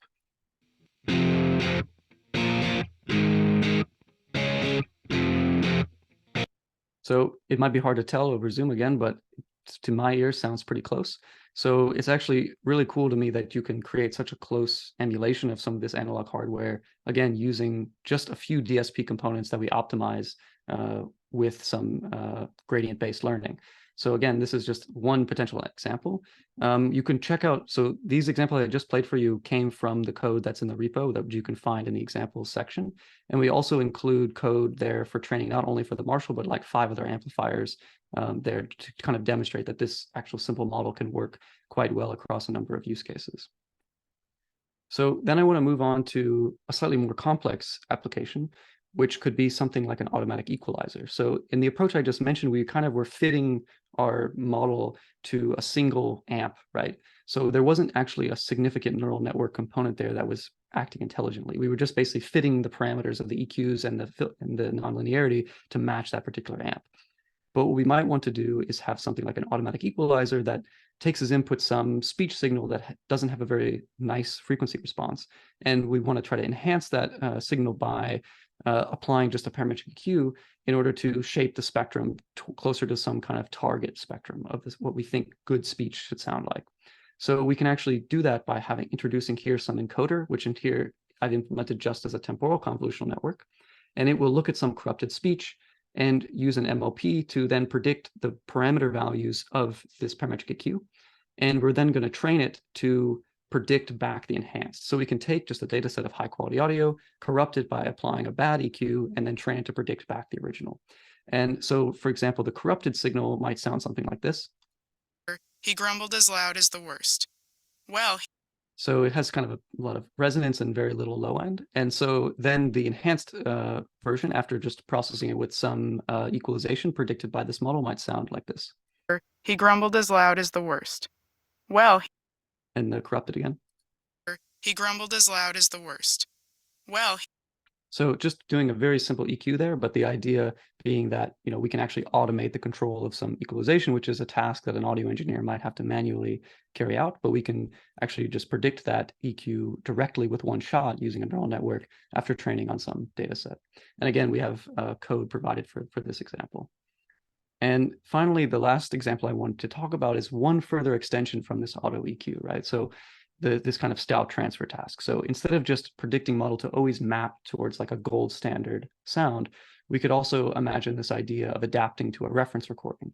So we would extend our system here to have 2 different encoders now, or they could be the same encoder, but we share their weights. And each encoder will be used to process an input recording and then a reference recording. So the input recording would be like our own voice, and the reference recording would, for example, be a pop singer or your favorite podcast artist or something like that. And similarly to before, our architecture is relatively similar, except that we compare these 2 embeddings with the MLP. And then what we want to do is actually predict the parameters for a whole chain of effects. So it could be an EQ, a compressor, reverb, and more potentially. But the example we have considers these 3 effects. And the idea is that we then want to process an input recording to make an estimated recording that sounds as if it has the same style. And there are some details with how we train this, but I don't want to get into it now because it would take a little bit too much time. But this is all based on some of our work, again, from the journal paper I mentioned earlier from last year. So I'll just play you a quick example here where you can hear some of the results we had from that previously. And we have an example here with the music application. So it could be, for example, like mastering a track. So take a listen to that. The basic input music sounds like this. The target style sounds like this. The input music again. And the stylized output. So it's a super basic example, but in that case, you could see that, we could use this other, style recording to actually kind of master this track in a way that was sounding quite bad to just improve the general frequency response and dynamics based on that. But again, I think we just kind of barely scratched the surface on potential at this. And I think extending to more effects and more complicated use cases could really start to get interesting. The basic. Sorry. So as I start to wrap up here, just to give you some insights on where we're trying to go with DASP and also how you might get involved if you're interested. So right now, the major goal for us is to just implement more autodiff processors beyond the ones we've already discussed. And I think next up is then also to introduce a gradient approximation function wrapper. So as I mentioned, all the effects we've implemented used only the automatic differentiation approach, as that's kind of what we found to be most successful in practice. But also we want to further investigate the gradient approximation approaches and generalize that method so that you could basically just pass in any function that represents some audio processor and then automatically wrap it so that you can do this gradient approximation in the computation graph. And I think we're also considering providing pre-trained neural proxies, which could just be plugged in, but we're not sure if we want to, pursue that yet. But also, I think a big question here is just saying, okay, what would people like to see and what would be interesting for their work will also help define some of our direction here. And if you're interested in getting involved, I think there's a few clear things that would be helpful. Like I mentioned, implementing new audio processors is really our main goal. We're looking at things like differentiable delay lines, differentiable feedback delay networks for reverb, and time varying effects like chorus, phaser, flanger. And I think integrating DASP components into future projects is super interesting, particularly by scaling. So all the examples I showed here use very simple, small neural networks, but I think scaling these or combining them with generative models could be really interesting. And just letting us know what features might be useful in your work, and further research that would enable differentiable signal processing to get around all these limitations I mentioned before. So yeah, that wraps up everything I want to talk about today. Hopefully you found something interesting and relevant. Encourage you to check out, again, the repo and give us a star on GitHub. And want to give a shout out to all of the collaborators from Queen Mary that have helped work on this project thus far, along with our supervisor, Josh Rice. And I also wanted to make a quick mention of another tutorial at ISMIR that's happening, which I think is super relevant if you're interested in these topics of differentiable signal processing. So yeah, thanks so much and happy to answer any questions if we have time. Thanks.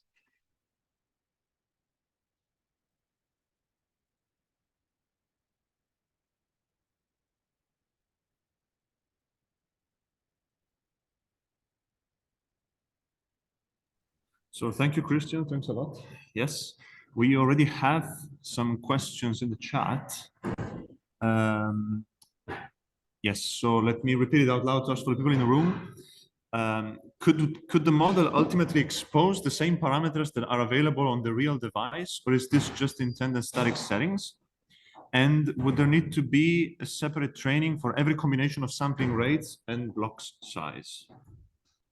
Okay, so for the sampling rate one, I think the easiest solution is to train at the highest sample rate that you intend to operate at. And then you can always run, like the analysis needs to run at a fixed sample rate, but the processing can run at an arbitrary sample rate, if that makes sense. So we did test that in our paper as well. So like you could actually train at a certain sample rate and then do inference at a different sample rate, because you could then just predict the parameters of the device, and the device internally can, for example, if it's a filter, compute the correct coefficients. As if you compute the center frequency, you can get the coefficients at any arbitrary sample rate. So I think that part is possible. I missed the first part of the question though. Okay, let me repeat it. Could the model ultimately expose the same parameters that are available on the real device, or is this just intended for the static settings? So maybe you're talking about for the virtual analog use case. And so in that case, it would be different than the original device parameters. So I think you would have to build your differentiable components to mimic exactly the real device if you wanted that, which could be possible. But yeah, in this case, we kind of create new parameters that are different from the ones in the real device, but they're kind of similar because they're still filters and things like that. So they have a human interpretable meaning. Yeah, so I think this is also related to the second one, which goes, this topic is really interesting. However, it somehow implies the knowledge of the overall audio architecture that has been used. As an example, in the style transfer, I might decide to add an EQ and a reverb while the original voice was also compressed. Or in amp effect simulation, some noise might behave in very particular ways on the original tool. They could be decomposed in smaller atomic DSP items, but you don't really know which and how. How would you solve this problem? And could you give some perspective for future research to solve these problems? Yeah, I think this is a really great question. And it focuses a lot on what we're looking at on our research now.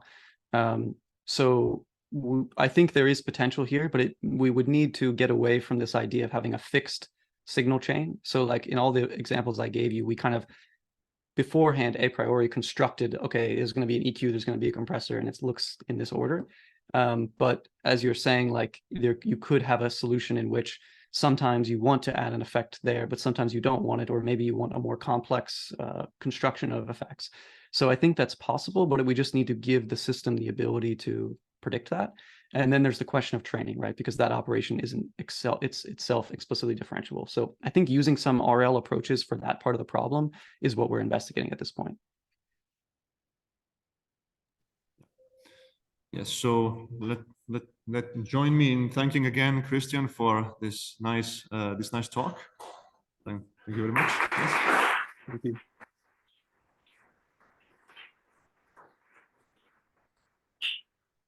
And we can then proceed to the second oral session, which begins with another virtual presentation from Michael Clemens. Michael, are you online? Yep. Great. Now, let's see. I'm starting to see your screen. Okay, now I see you. Yes. Yep. I can share if you would like.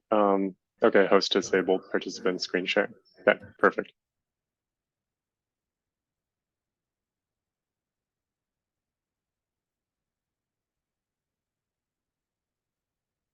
All right, that should be good. Yes, I can see a big white data word in a black screen. So, okay, perfect. The stage is yours. Awesome. So with the proliferation of generative AI tools, a large majority of the conversations that are occurring today revolve around the topic of data, either data collection, data storage, data usage, etc. And although all of these topics deserve their own discussion, today I'll just be focusing on the data collection portion and specifically for audio data. And recently, specifically in the United States, this has become an even larger issue with the release of the AI executive order by the Biden administration this week. So there are numerous details that I'm omitting from this line of work, and this was even talked about a year ago in October 2022 when an initial AI Bill of Rights was proposed, but never put into action until now with the executive order. We aren't quite sure what all of this will mean going forward for these larger AI companies and generative AI overall. But I would like to mention one item in particular that was specifically stated. And it says that the executive order will now push to evaluate how agencies collect and use commercially available information. So how this manifests, I believe, is still a really broad question. But what we do know is it's likely that we will have more eyes on the data collection process overall, and we will need to justify the use of our data. Two ways companies have been more transparent in this process has been through the use of data sheets for data sets and model cards. So data sheets provide detailed information about the data set, including its source size, collection methods, and any potential biases or limitations. The idea of these data sheets comes from electronics hardware industry, where an electronics component would have a data sheet that explains its characteristics, test outcomes, and suggested uses. Model cards, on the other hand, are documents that describe the trained model itself, such as its architecture, hyperparameters, training processes, and performance metrics. Similar to datasheets, model cards should also include information about any potential biases or limitations of that model itself. Now, these have been used almost exclusively within computer vision, NLP, speech, etc. Within the audio industry, it's few and far between for these two things. So what I'm promoting is the use of these for data sets and also model cards for future models.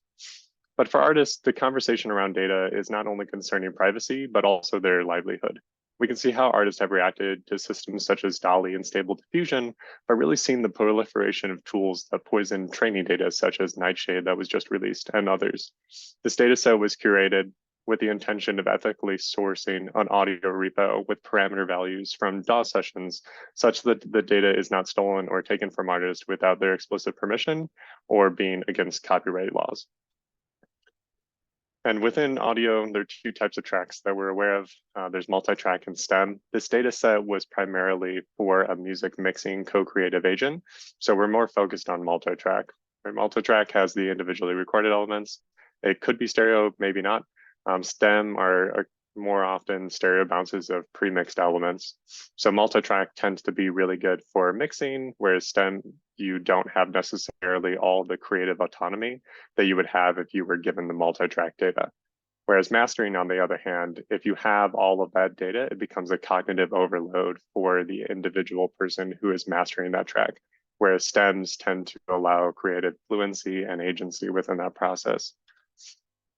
So our data set, the mixology data set, is based heavily on the mix evaluation data set, which was created by Demand and Rice a few years back. And their data set consists of 18 tracks, 180 mixes, and 5,000 preference ratings. Now, this isn't really huge to train any type of neural net or any deep learning model, but it is something that is available to the community specifically for music mixing. However, when you look at the non-copyrighted data, it becomes few and far between. So you only have 14 songs rather than 18 songs. You have about half that actually have the parameter recommendations and the parameter values, and then you only have about 2,000 of the preference ratings. We still chose to take this as this was the only data set that was curated for this particular mix, and then also had the evaluation data set. Their data set uses the following sources for their own data collection. One is Weathervane Music, and it has 50 plus multi-track and stem raw audio. However, the genre in here is mostly just indie rock. For the mixing secrets, this is pretty prevalent throughout the community, and it has 576 projects available for download currently. It includes a wide array of genres, some final mixes, and zips almost containing all of the audio data itself. And then the final one is the open multi-track testbed, which contains the stems, the mixes, raw tracks, etc. And it has 593 songs, and all of them are open license.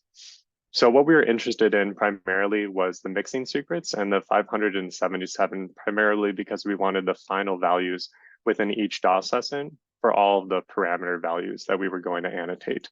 And Mike Sr., who was the creator of this, actually created 20 different projects for Sound on Sound magazine for a specific music mixing project. And he open sourced these on Reaper, or open sourced these on the mixing secrets, specifically in the Reaper environment. And whenever he used a plugin that was not explicitly within Reaper, he would take screenshots of the data. So you have the annotation available if you would like. So for us, our data set, the mixology data set, is 34 songs, 114 mixes, a lot of individual tracks. We're not entirely sure right now. We had a Pro Tools licensing issue. Most of the tracks from the mix evaluation data set are within Pro Tools. Logic worked really well, Reaper's fine, but we had some issues with the Pro Tools, so we're finalizing those tracks right now. So what this process looked like was you would open each individual session within their respective DAW, and then you would manually annotate the panning value. the gain, which was either here or some mixers or producers added a different type of gain on the track itself. You would have a compressor that had values such as these. You would also have different types of compressors, so those were annotated as well. And then you would have a standard parametric EQ. And this was pretty common throughout almost every single track that was represented in this data set. Here's a screenshot from Mike Senior's screenshots of plugins that weren't necessarily within the DAW itself. And what we can see is these values aren't actually represented on the plugin itself. So we built a tool to estimate and to systematically evaluate and annotate these types of values, so that when you had something like this on the left hand, when you had a range of 0 to -60 dB, but you will see it's between those values, but you aren't entirely sure. Rather than relying solely on visual acuity for that, we wanted a way to systematically evaluate. So we built this tool. And then we just built a simple web interface so that we would have a standard way of formatting all of the various outputs from this data set. So the question is, what can you use this for? And we were hoping to build a model of something akin to this. So we would have an audio input, maybe textual input from the semantic representation. Another data set that is used here is the SAFE database from the SAFE plugins, and they also have semantic values. We are wondering if we could incorporate that as well, but for right now, we're just taking the mixed evaluations. And finally, we wanted a textual output from the co-creative agent, almost like a chat interface, and then also parameter recommendations from this. So this would be audio itself, something akin to, can you make this track more punchy? And what does that mean in regard to chain? And then sure, I added some compression along with the EQ, and what was discussed previously by Christian. This could be done a number of ways. If you don't know the system architecture, it becomes more difficult, but that's a problem for a different day. And then parametric settings or parameter settings is really what we were looking at. So why did we choose audio? Because some of these tracks that were mixed actually had instrument tracks. So they had auxiliary instrument tracks and then audio tracks. And the reason why we did this is because within the DAW, what we did is converted all the MIDI and we froze it down and converted it to audio. So we would have the audio at the end of the day. For the parameter recommendations, what we used, it looks like this in the data set. So an EQ either has a notch value, low shelf, high shelf, or high pass, low pass, and then frequency, Q, and gain. The reverb is something akin to this. This is a reverb on a track itself. So this was shipped out to a bus, so you only have the gain and the pan value. If the reverb was on the auxiliary track itself, it had more parameters such as the length or the gain on that one as well. Compression, this is from Bomb Factory 76, which was a Pro Tools plugin, and then it has the following values. We didn't incorporate all of the various values within the compressor, but we included as much as possible and what were transferred to other compressors as well. And then there was always a gain and a pan. The pan value is always an array because if it was mono, it would just be one value, but if it was a stereo representation, it would be two values. So again, this is just what a model could necessarily look like. We're not entirely sure, and we're looking towards creating co-creative intelligent instruments for music production. But what we really wanted was an ethically sourced data set that wasn't using copyrighted audio. So right now, we're planning on the release of December 5th for everything. So within the next month. We have a Hugging Face, which has the data card. So if you, or data sheet. So if you would like to read about why this was created or any of the potential licensing issues or any of those, all of that is posted there. And then we also have a GitHub that was just used to put all the tools out there. So the parameter estimation, and then also the form. But for me, I'm Michael Clemens. I work at University of Utah. If you need anything from the data set, you can always leave it on the Hugging Face repo or the GitHub, or you can email me directly here. And that's it. Thank you so much.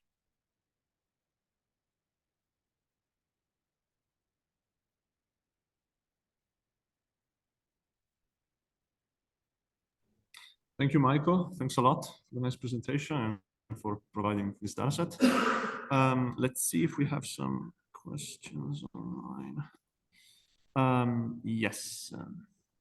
So we have one online already. Does this data contain mix automation and where parameters change dynamically throughout the course of the song? Many mixes have very elaborate dynamic parameters. Yeah, that's a great question. We did not manually annotate that. So we have a little switch that says yes if it had automation or no. It's just a binary value though.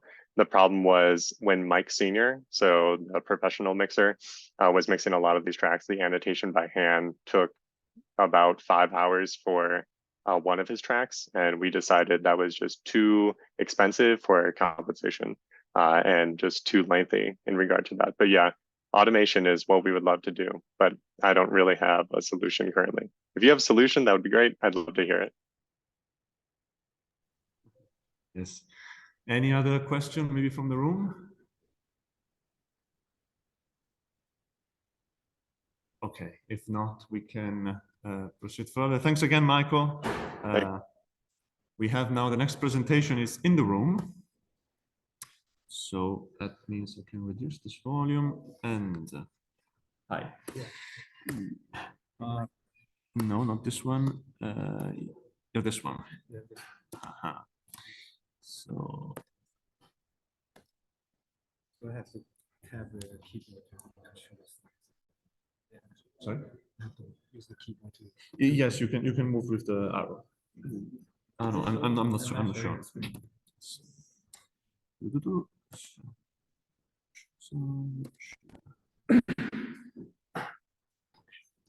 And you can use this stand in front of the computer so that people in virtually can hear you.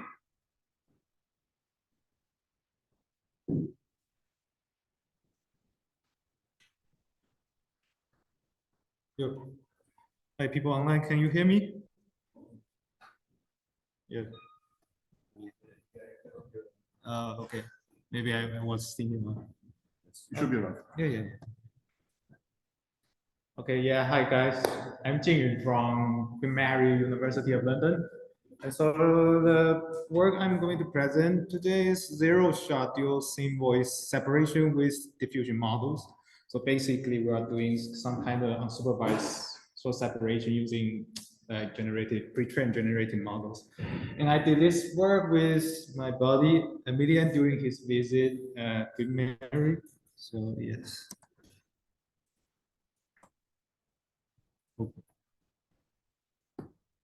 Okay. So yeah, just give some background about diffusion model in case somebody doesn't know that. So diffusion model is a kind of generated model that mapping a random Gaussian noise into a real like audio signal or image. Like depends on your test.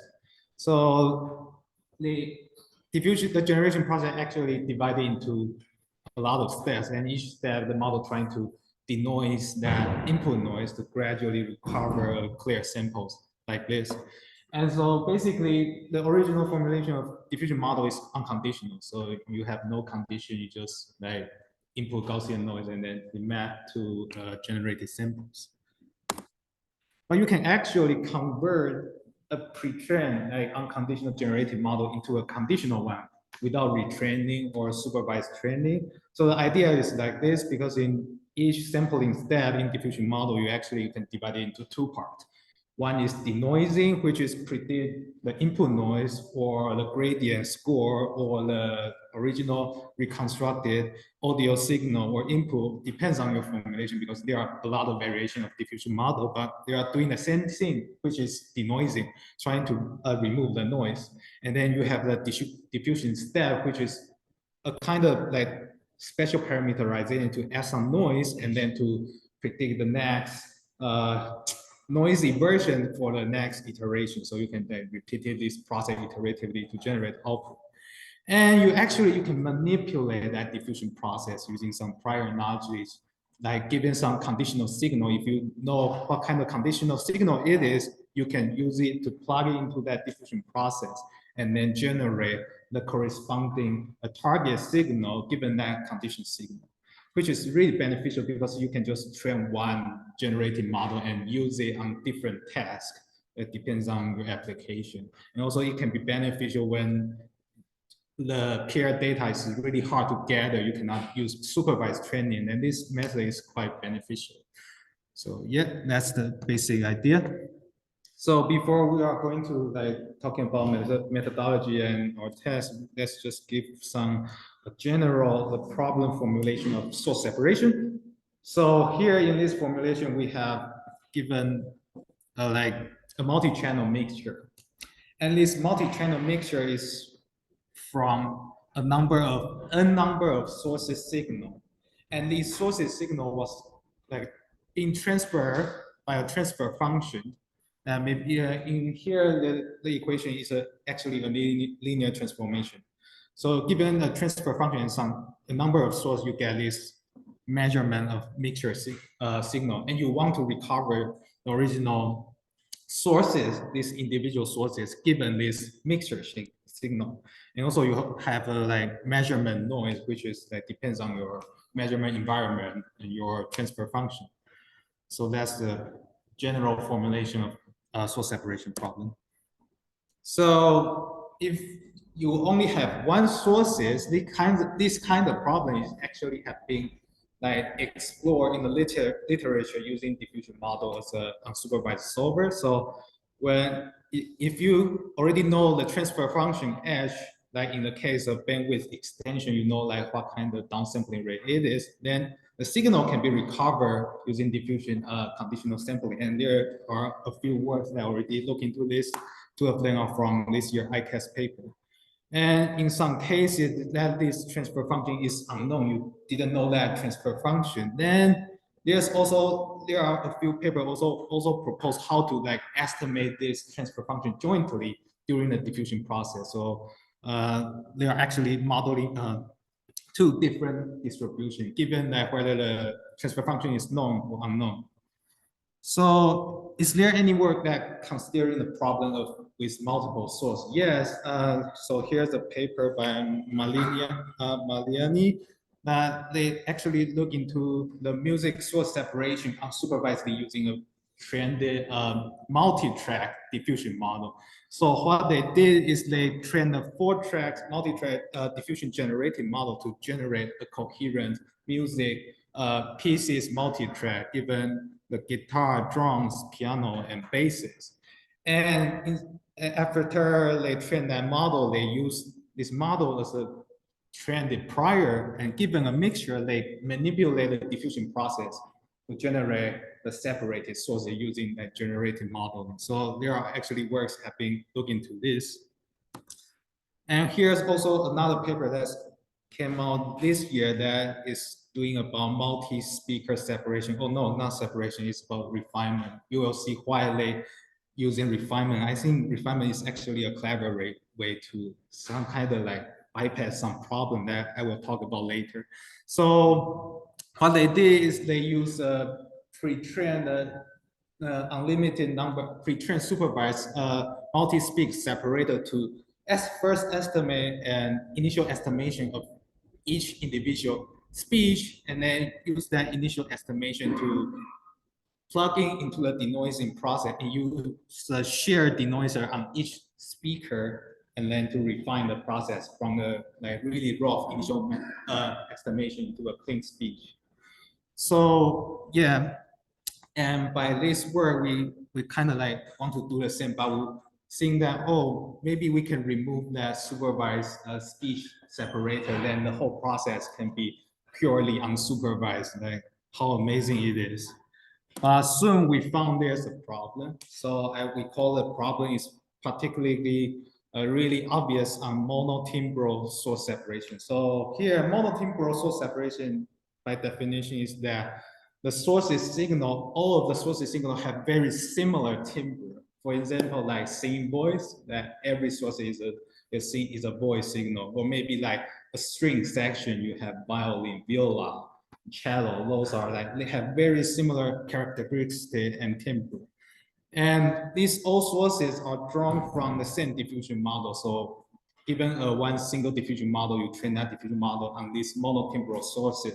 So for example, singing voice or strings, violin. And the problem we found that using this, learned it prior and without any supervision and just use conditional sampling, actually it's not enough to maintain temporal coherences. For example, single identity. The generated separated source, the single identity can like switching or like jumping around this track, which I think I better like show an example of this. So here's the mixed signal that came from a test data set.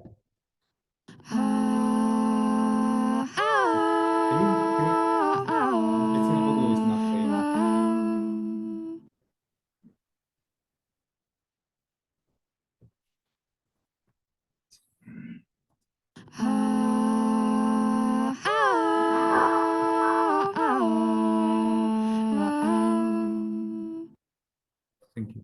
And you have the original sources. So this is the first one.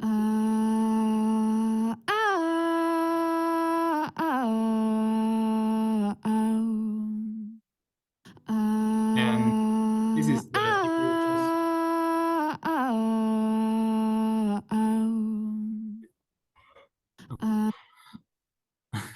So if you just plug in an unconditional diffusion process into the diffusion model, it will produce something like this.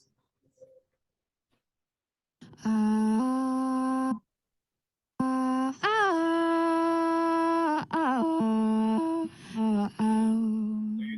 hear that? Maybe I should like play again because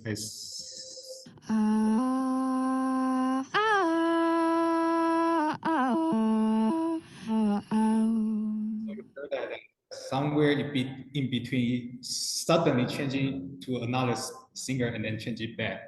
So it's kind of like auto-tune process. So the model actually learned quite well. It knows there's at one time there's only one singer is present, but it cannot maintain a singer identity. So it's kind of like switching to singer one and then switching to singer two. So this kind of problem.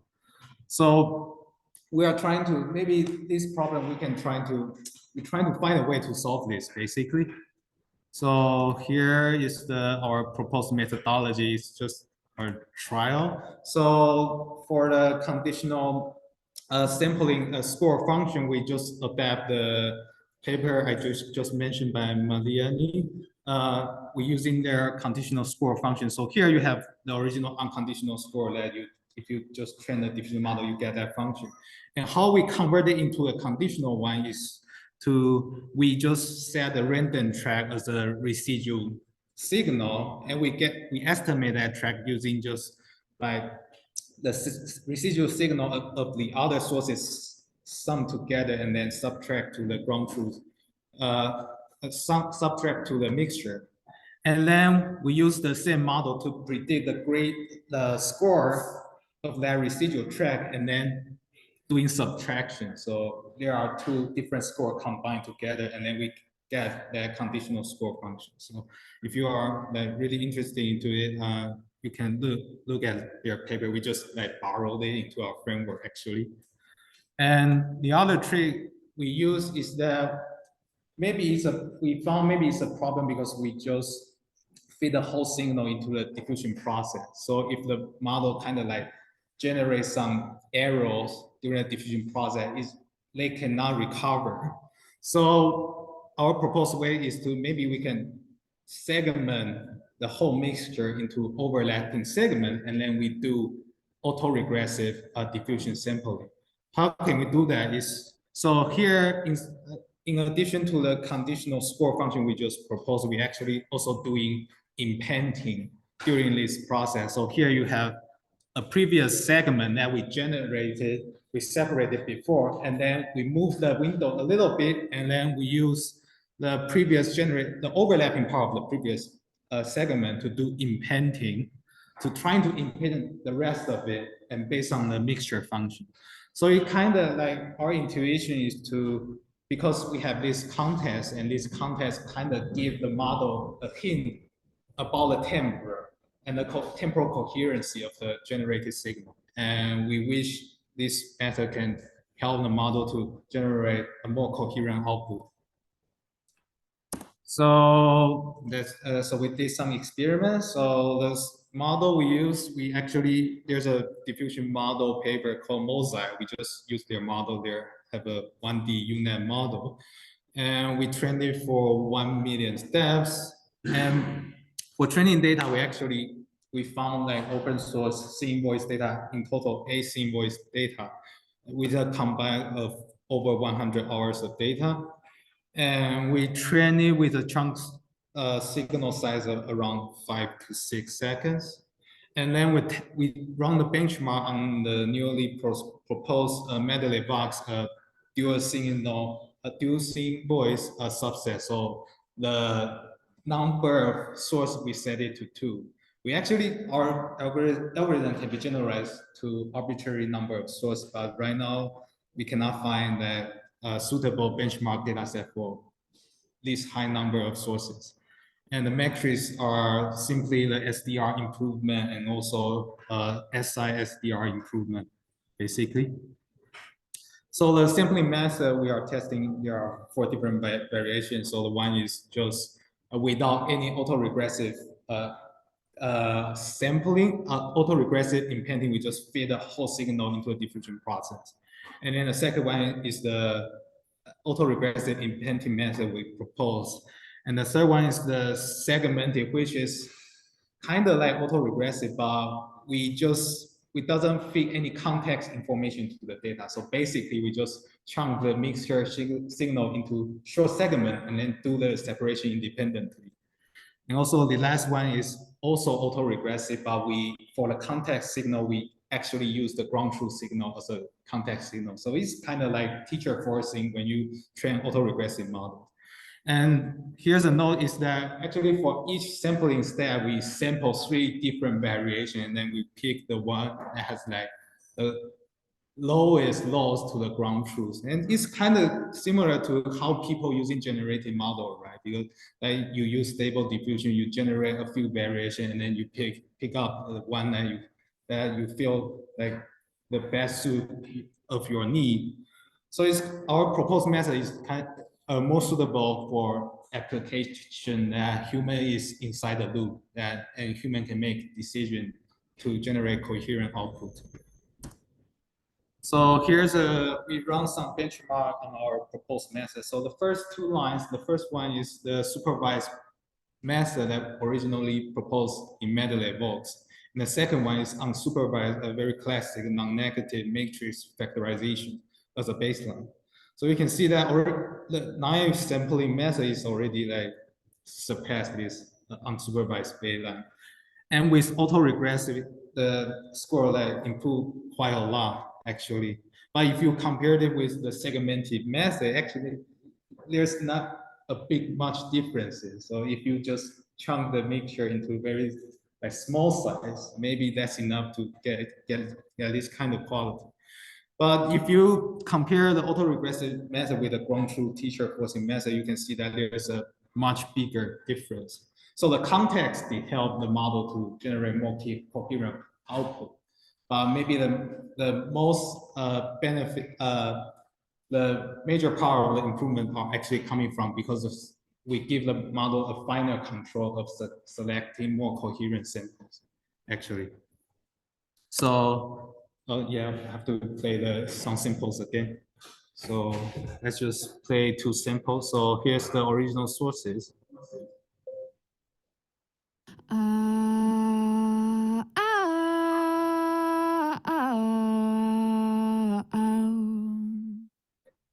And then this is the one with autoregressive impending.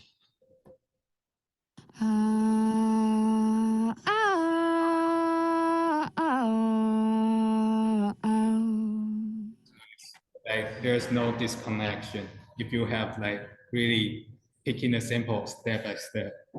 So yeah, and our source code and pre-trained models are available online. You can just scan the QR code right here. So if you want to try it.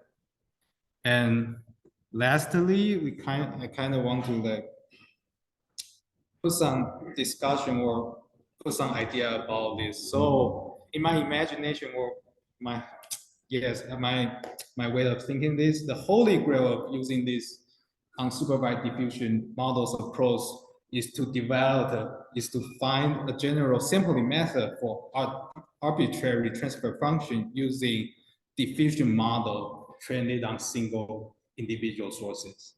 And I can imagine there are some potential problems, which two problems. One is on the source side, if you have very similar sources that have very similar temper, then you have this temporal coherency problem. And in this paper, we kind of look into this problem.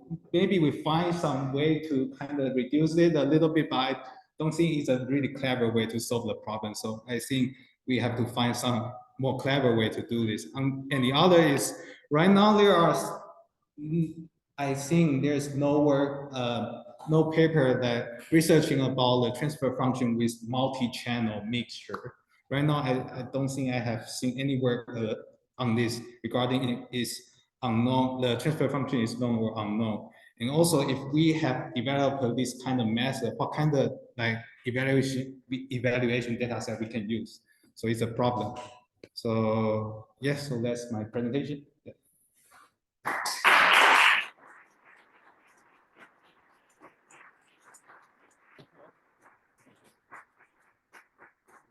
We have time for one question.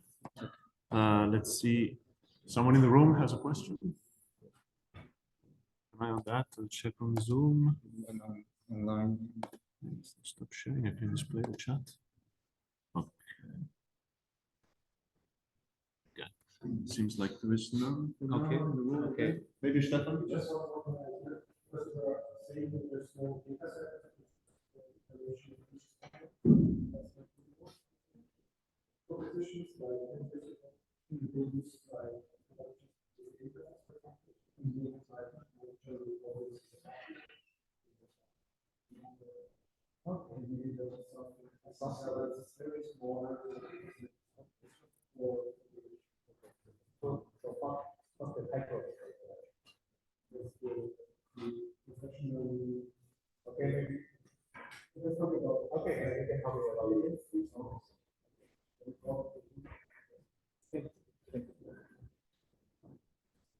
Yeah, thanks again. Yes. We continue with the penultimate presentation, also in the room or online, Fabian?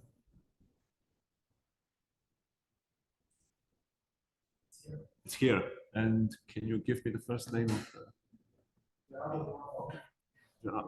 there it is. Okay. So... okay. We might need it, yes.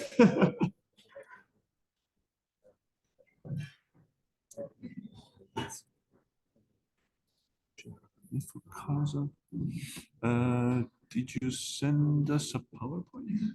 Yes. Yes. Do you roll the title? Is it one of these? No, it's not some. Okay. You should. How did you send it? I think they call it SDX Gerardo. No, not here. Causal latency. Yeah, but I think that you sent it via email. Yeah. To him. Yes. Okay. Just hold on for a minute. Did I download this? Participants. No. It didn't send It's it. attached. It should be attached. Please send it. Thursday. Okay.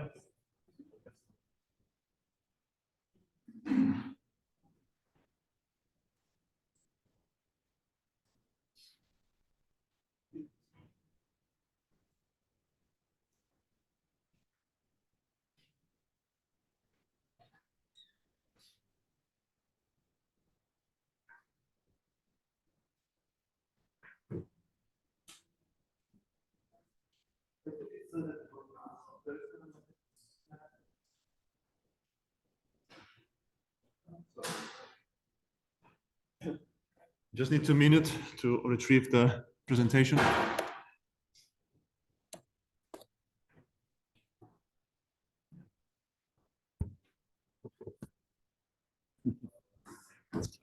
Yeah. We are not at all running out of time. gonna try to skip as much as possible. They're all tired already.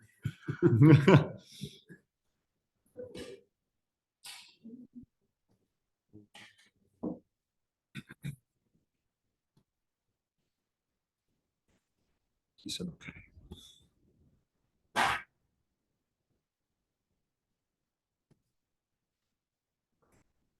Not yet.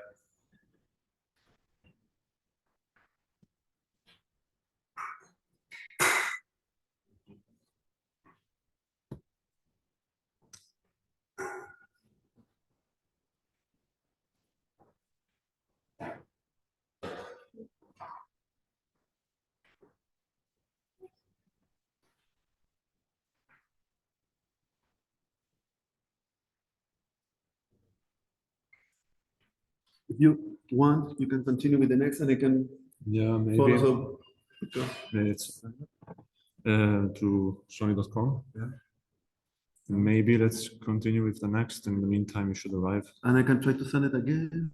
Okay, send that. Yeah, I'll give you my email address. You can send it directly to me. Okay, let's continue with the what used to be the last, but now it's not anymore. And this one I have for sure.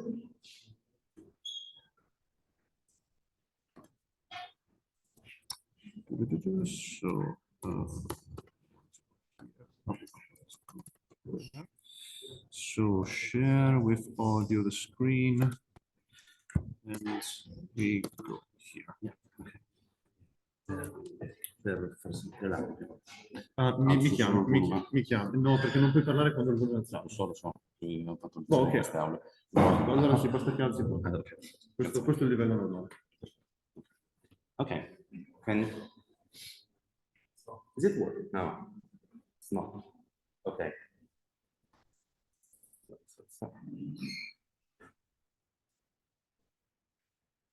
Prova. I think it's muted. Sassa. Yeah.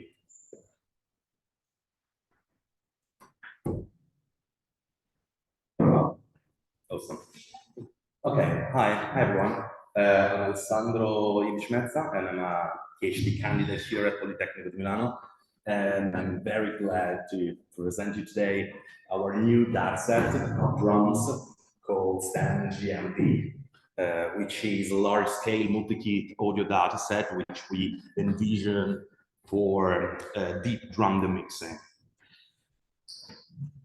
So I don't have to explain that music, the mixing usually deals with separating four stems, the ones that we've been talking about the whole day, and that even some music mixing models try to separate fifth or sixth stems, splitter, the MOOCs, and so on and so forth. And I know there have been some work towards going beyond the four stems. I know that Moises has a database, a new database that we're presenting here at Izmir. So, as the field advances, the need for more and more stems to be more granular arises.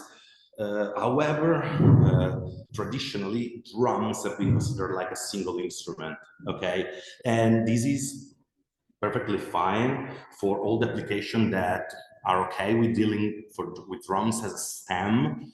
However, drums in itself is an ensemble of a lot of different percussion instruments, each with a very distinct timbre. And if you ever talk with a music producer, you will know that drums usually, mixing drums is a lot when it comes to mixing a track. And in fact, that's the smallest example I could find of a mixer in a DAW. So this prompts the question that was at the core of today's first keynote. So what's the source? Is drum a source, or all the individual instruments are sources which have to be separated? And in general, fully reversing the mixing process has to deal with separating drums. And in this sense, we can align with the first keynote speaker today, in which probably a hierarchical approach is the way to go. So once you have a good model for the mixing, you can make better remixes, better remastering. You can use it for audio restoration and drum replacement, also decomposing drum loops, developing learning tools for music education, and also enhance existing automatic drum transcription methods. But in general, a good drum demixer can be put within a larger picture with the music demixing model, in which you first extract the drums and then you run a second model to demix the drums. And this is quite interesting because it's very hard to come across data sets in which you have the multi-track including the drums. So when we started looking into this problem, we overviewed the existing data set for drums, and this is a table from a paper which is currently in peer review. But there's a lot of information here, but the thing is the last column, you can see that just 2 data sets exist. At least we were able to find only 2 data sets with isolated stem for drums. The first one has only 64 mixtures, which is too small of a number to train a neural network. And the second one is actually like a live recording. So you have 20 different sources and just 8 microphones, and then you have bleed and so on and so forth.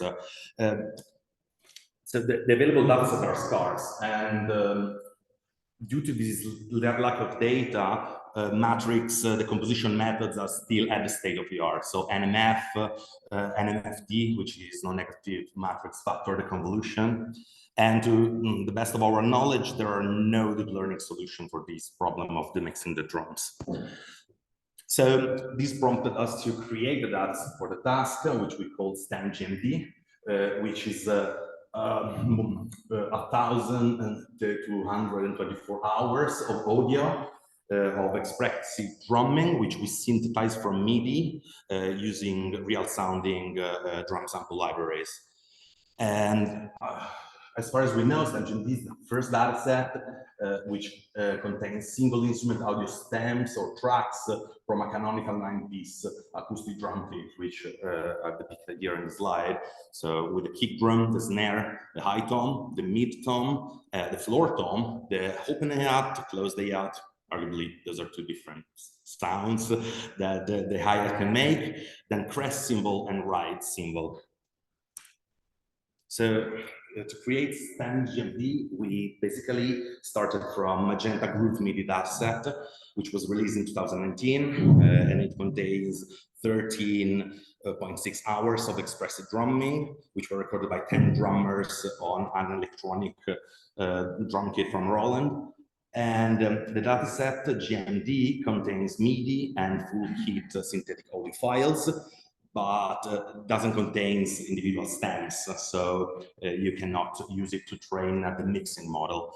And so to create STEM-GMD, we took the MIDI and we mapped the 22 different MIDI pitches that are in GMD to 9 canonical drum instruments. And then we synthesize each MIDI channel individually using 10 different drum sample libraries that are shipped with the Logic Pro 10. And we did this to have a different representation of various timbres across the different drum kits. So the resulting clips are 16-bit, 44.1 kilohertz stereo wave files. We bounced each track with a gain of -3 dB, so not to clip the master channel. And each track contains stem-specific panning from the drummer point of view, and each specific room reverberation, which are the default with drum kit designer. And we applied no additional effect. And STEM-GMD should be now available on Zenodo, so it's probably later today we might finalize the upload of the second part. So STEM-GMD in numbers, the entire data set, including training, evaluation, and auxiliary data, is more than 1 terabyte. It contains more than 100,000 clips. It totals, as I said, more than 1,200 hours of isolated tracks for a total of 136 hours of mixtures and 13.6 hours of unique performances. We synthesize the data using 10 kits for 9 stems, and also we include isolated hits for all the kits, all the drum pieces, and so on and so forth at 10 different velocity levels. So just to expand what someone can do. So now we will just take a quick listen to what you will find in that set.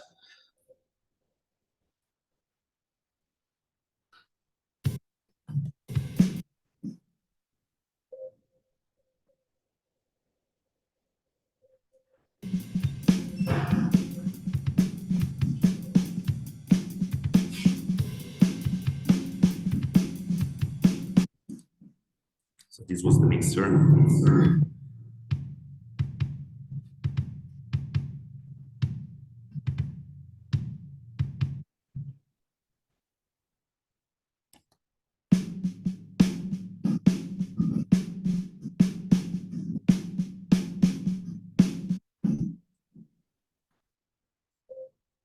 Okay, so it contains hits at different velocities as well, as you can see. Along the dataset, we are releasing a reference model, which is very much inspired by Splitter by Deezer. Our goal was to put out a baseline for future research using the dataset. Basically, it works in the time frequency domain, taking the STFT and then estimating spectrotemporal masks, so using a bank of units. Okay, and then we reconstruct the time domain signal, taking the inverse STFT using the mixture phase. Okay, and the reason for that is that we tried different phase reconstruction strategies such as fast Lim, but it didn't converge to a satisfactory result in a reasonable number of iterations. So there's also that part that can be further explored in the future.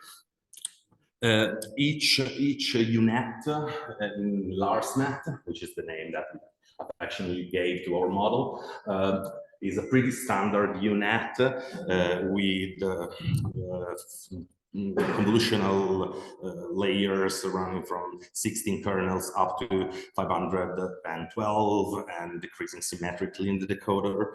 The only difference basically with respect to Splitter, I think that is that our network works in stereo. So the input and the output are channel magnitude STFT and soft mask. And then I probably will replace the activation function with leaky ReLU and ReLUs in the encoder and the decoder respectively. So LarsNet, as we developed it, extract 5 stems, while the dataset contains 9 different percussion instruments. And namely, LarsNet extracts kick drum, snare, the tom-toms, the hi-hat, and the cymbals. And the reason for this is that basically all acoustic drum kits have a kick drum and a snare, but you don't want to make that many assumptions on the number of toms a drummer might have, and also the cymbals are to be thought as overhead tracks for the cymbal. So any different kind of ride, crash 1, crash 2, or whichever other combination of those will be mapped onto the same stem. The UNet is trained to minimize a L1 loss function between the true and the masked magnitude STFTs, and then we further refine the prediction at inference time using alpha Wiener filter. And in training LarsNet, we stochastically apply various data augmentation strategies, which are inspired by common music production practices. So we apply kit swap in the sense that we choose a random other kit and take the snare from that different kit, and we do that stochastically for every for every stem. Then we do doubling so that you just average different tracks from different heat.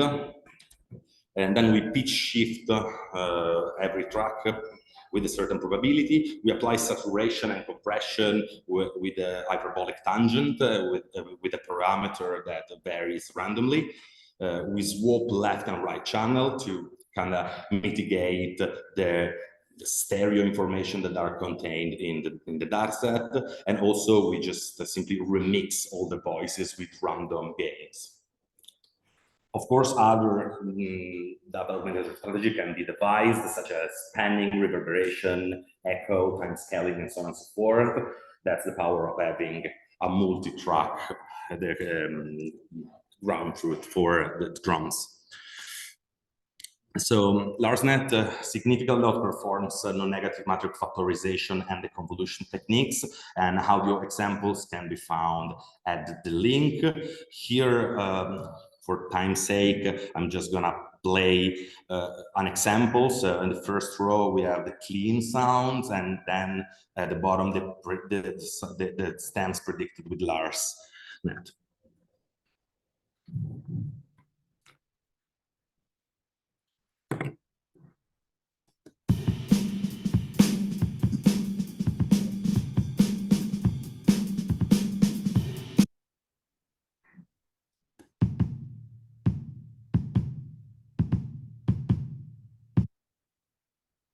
And the prediction will be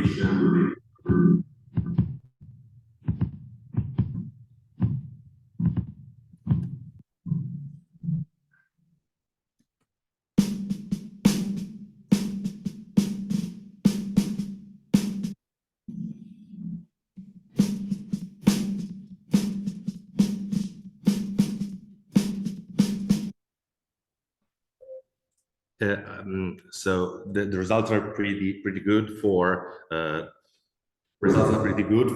kick and snare. However, with the cymbals, we notice a bit of smearing effect, and this might be due to the fact that LarsNet works in the time frequency domain, masking the spectrum. So let's take a listen to the clean, to the ground truth and the prediction now.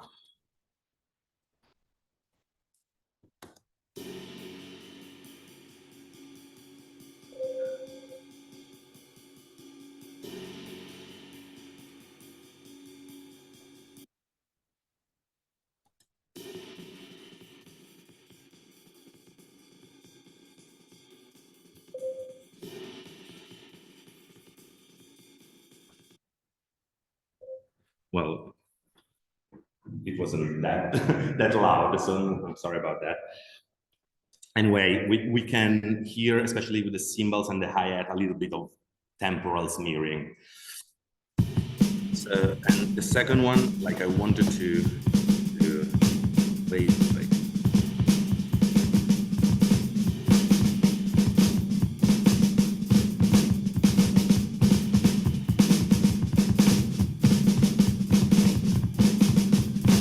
Everything's playing at the same time, and I don't know how to stop it. Okay, perfect. And the second one is another application of LarsNet, and kind of like an inside joke, because that's the track that really motivated us in the first place to tackle this problem. So the idea is to use it in combination with the music demixing model, as I showed before. So we start from the original song, extract the drums using HT Demux, and then perform snare replacement by just muting out the predicted snare and remixing it back together with synthetic drums. So the original song will be this one.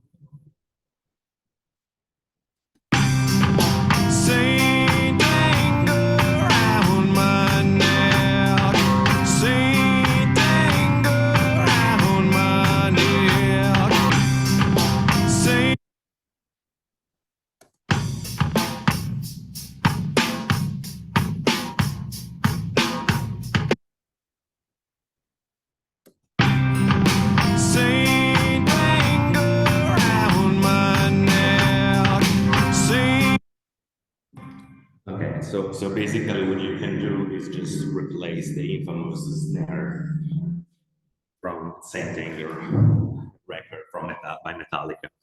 And which keep playing. And also, like, of course, we propose these for drum demixing because it's huge. It's huge, and but also it can go beyond in the sense that it's natively media aligned with Magenta's GMD. It has the same metadata, which we augment with the drum kit ID.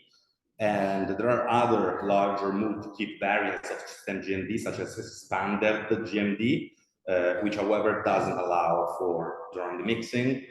And but regardless, StemGMD having less drum kits, giving you access to the individual channels, it allows endless possibility of augmenting the data and combining different kits, different snares, different hi-hats, and so on and so forth. So StemGMD is also useful for automatic drum transcription, beat generation, humanization, drumming, drum classification, and so on and so forth. So all drumming related tasks, which are not directly the mixing. Okay, thank you very much.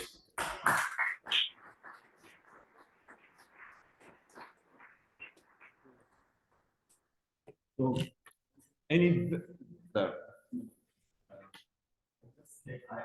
A good use case for this drum separation would be cleaning live recorded drums and bleeding. Have you ever tried that?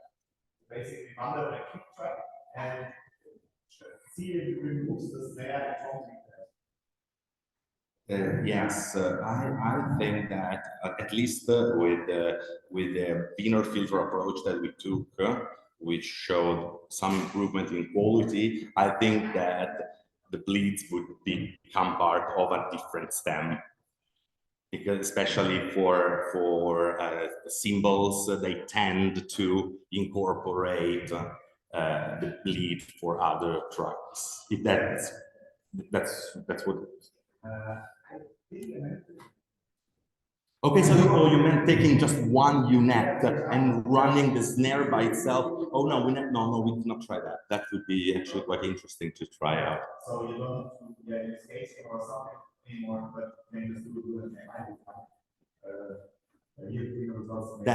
That would be very interesting actually. I'm gonna try it right now. Thank you, Alessandro.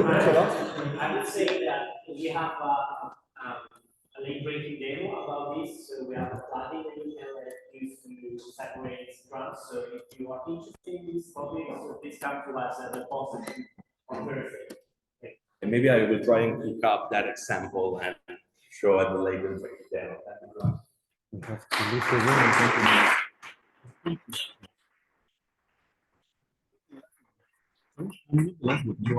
Okay. Just one small announcement before we have the last presenter. We have to leave the room at 7:30, unfortunately, so we have to shorten and not do the panel discussion afterwards. We have to end the workshop 30 minutes earlier because we're running late. Another thing is, so we would love to see you all later. It's to some degree, but obviously we cannot put all in the restaurant or anything. So the plan would be, I sent around a place for a bar that should be reasonably large. You can at least many of us maybe see us there. And so if you want to have probably split in groups that we had before, we can essentially address everyone that registered. If you have not registered yet, then just ask me or just ask him for the address of the bank. Okay, you hear me? Hi everybody, my name is Gerardo. I'm going to try to be as quick as possible. So, unlike the other presentations today, I'm going to talk about what is probably something we're missing in music, which is causal source separation.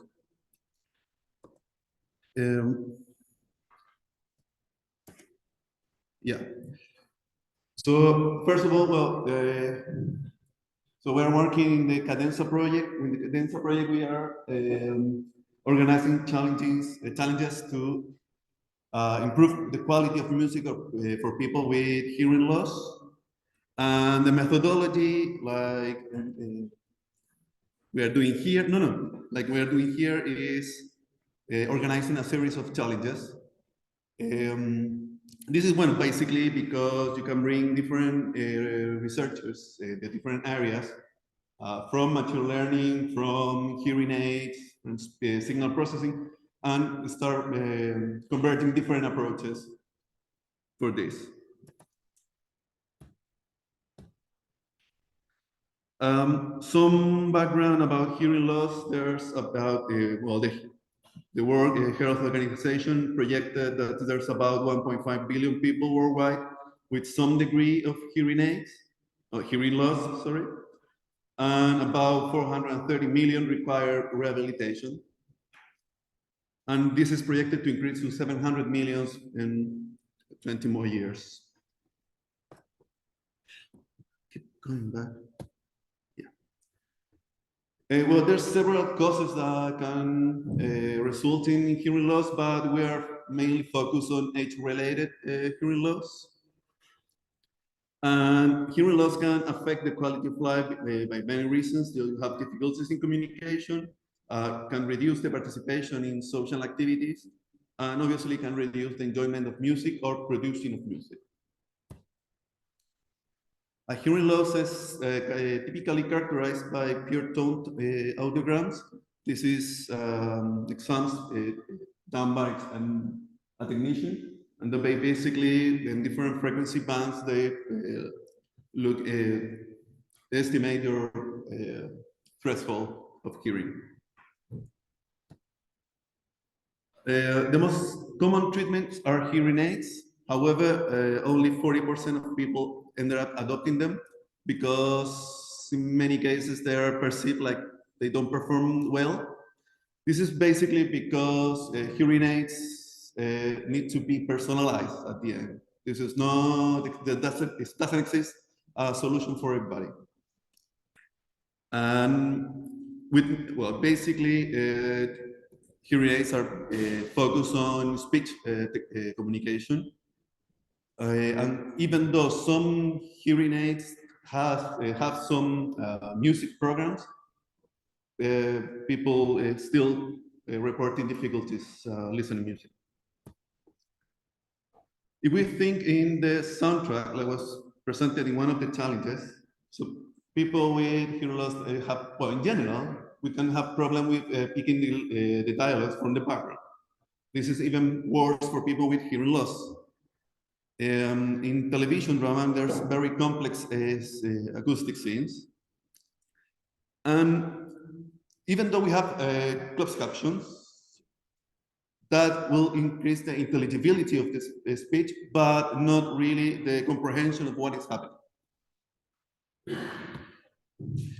So this is why, this is basically because the different components in the acoustic scene add some information. Imagine watching Jaws without the music, with the classical music or the iconic music in the background.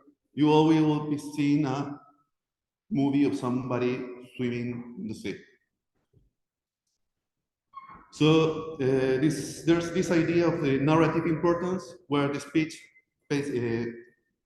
for people with normal hearing and hearing loss decided is the most important part of, obviously, of the soundtrack. But there are some effects, music and ambience, that at different levels help the enjoyment of the show. However, again, there doesn't exist a solution for all. There's independence or personalized preference for both normal and hearing impaired people. And this is basically this very similar approach in music source separation. We process the soundtrack and we separate the speech, sound effects, music, and noise. We weight and zoom everything, and you have a personalized broadcast. In hearing loss for music, there are similar problems for recordings and live music. This is a result from a survey for people with hearing loss. And you can see distortion and lyrics, picking the lyrics, the volume and the loudness are the most common problem. So in the distortion, do you have different sources of the distortion? So the hearing aids distort the sound by default. Then you have a pitch distortion. In the lyrics, people have problems to picking up the lyrics. And increasing the volume does not necessarily solve the problem. In some cases, it's even worse. And again, well, the loudness, if you increase the loudness of the music, this is, you have to remember that they have hearing aids that amplify different depends of the loss at the frequency band. So increasing the volume will make louder the bands where you have better audition. To increase the bands, you have more problems, so it's make it worse.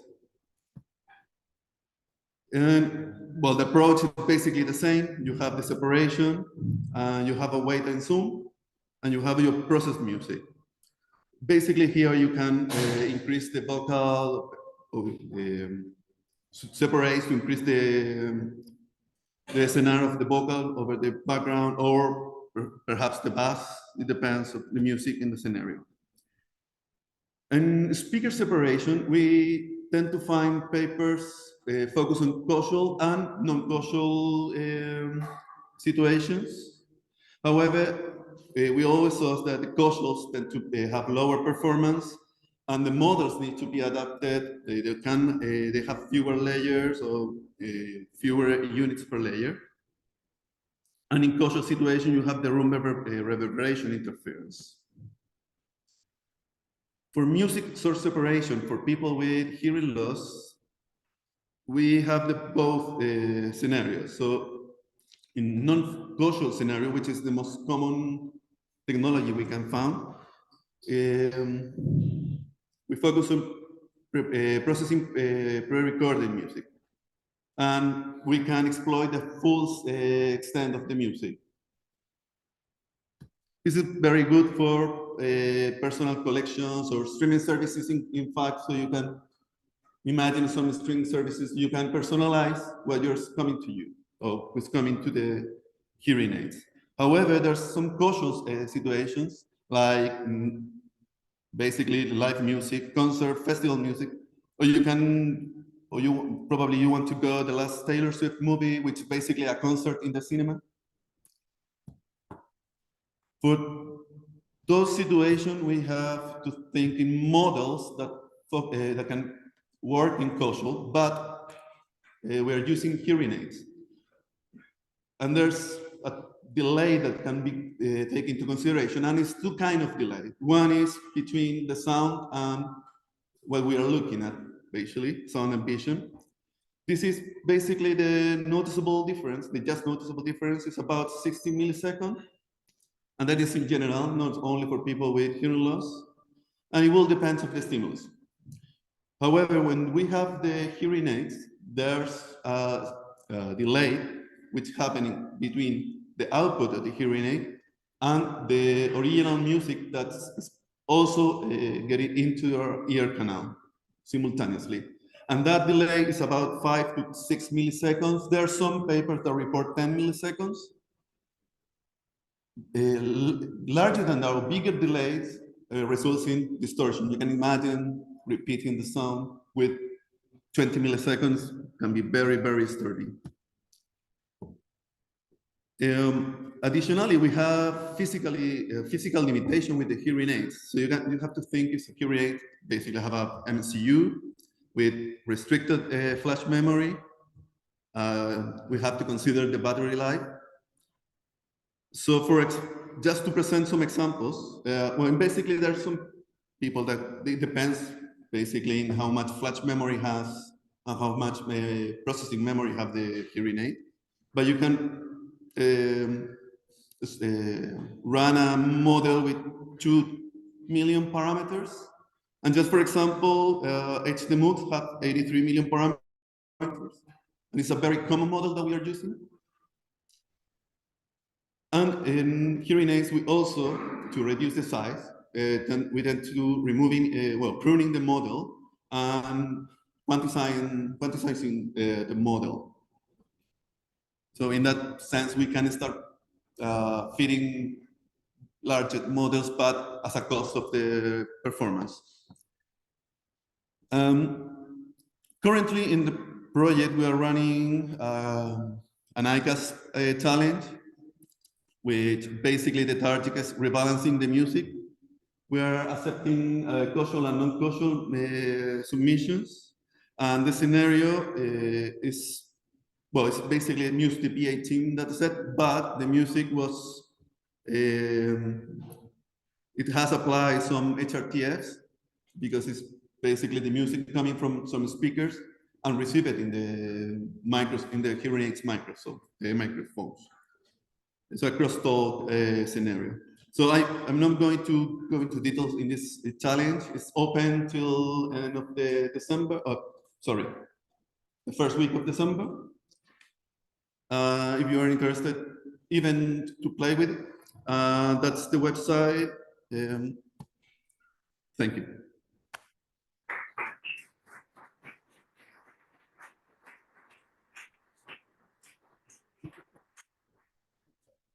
Thank you very much. Yes. No problem. We have time for one very quick last question. If not, yes, we can. We have one, maybe in the chat. Yeah, we have one. How do you, when you do the very, very aggressive latency, like 6 milliseconds, like, do you put any bandwidth constraint? You have something like 50, but you're already, the wavelength or the period is already 10 milliseconds. So do you try to like bandwidth? To be honest, with starting with this analyzing things problem, because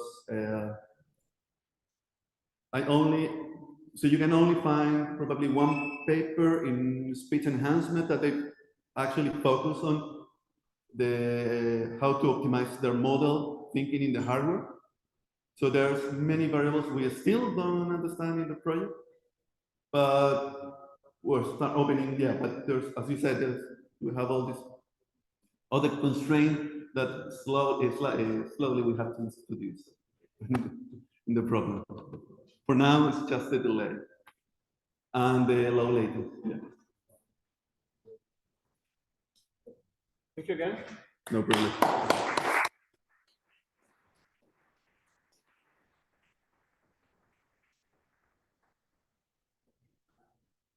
You give the final remarks. Yes. Stop. Minute, come on. Okay, thank you everyone. It was really great. Great talks.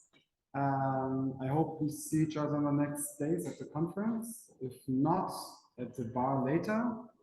And if also not that, maybe in the future version of this workshop and a new version of the challenge that we may or may not have. We're currently discussing that. So thanks a lot for coming.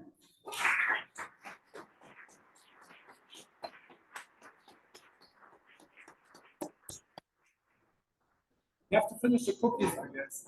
Yeah.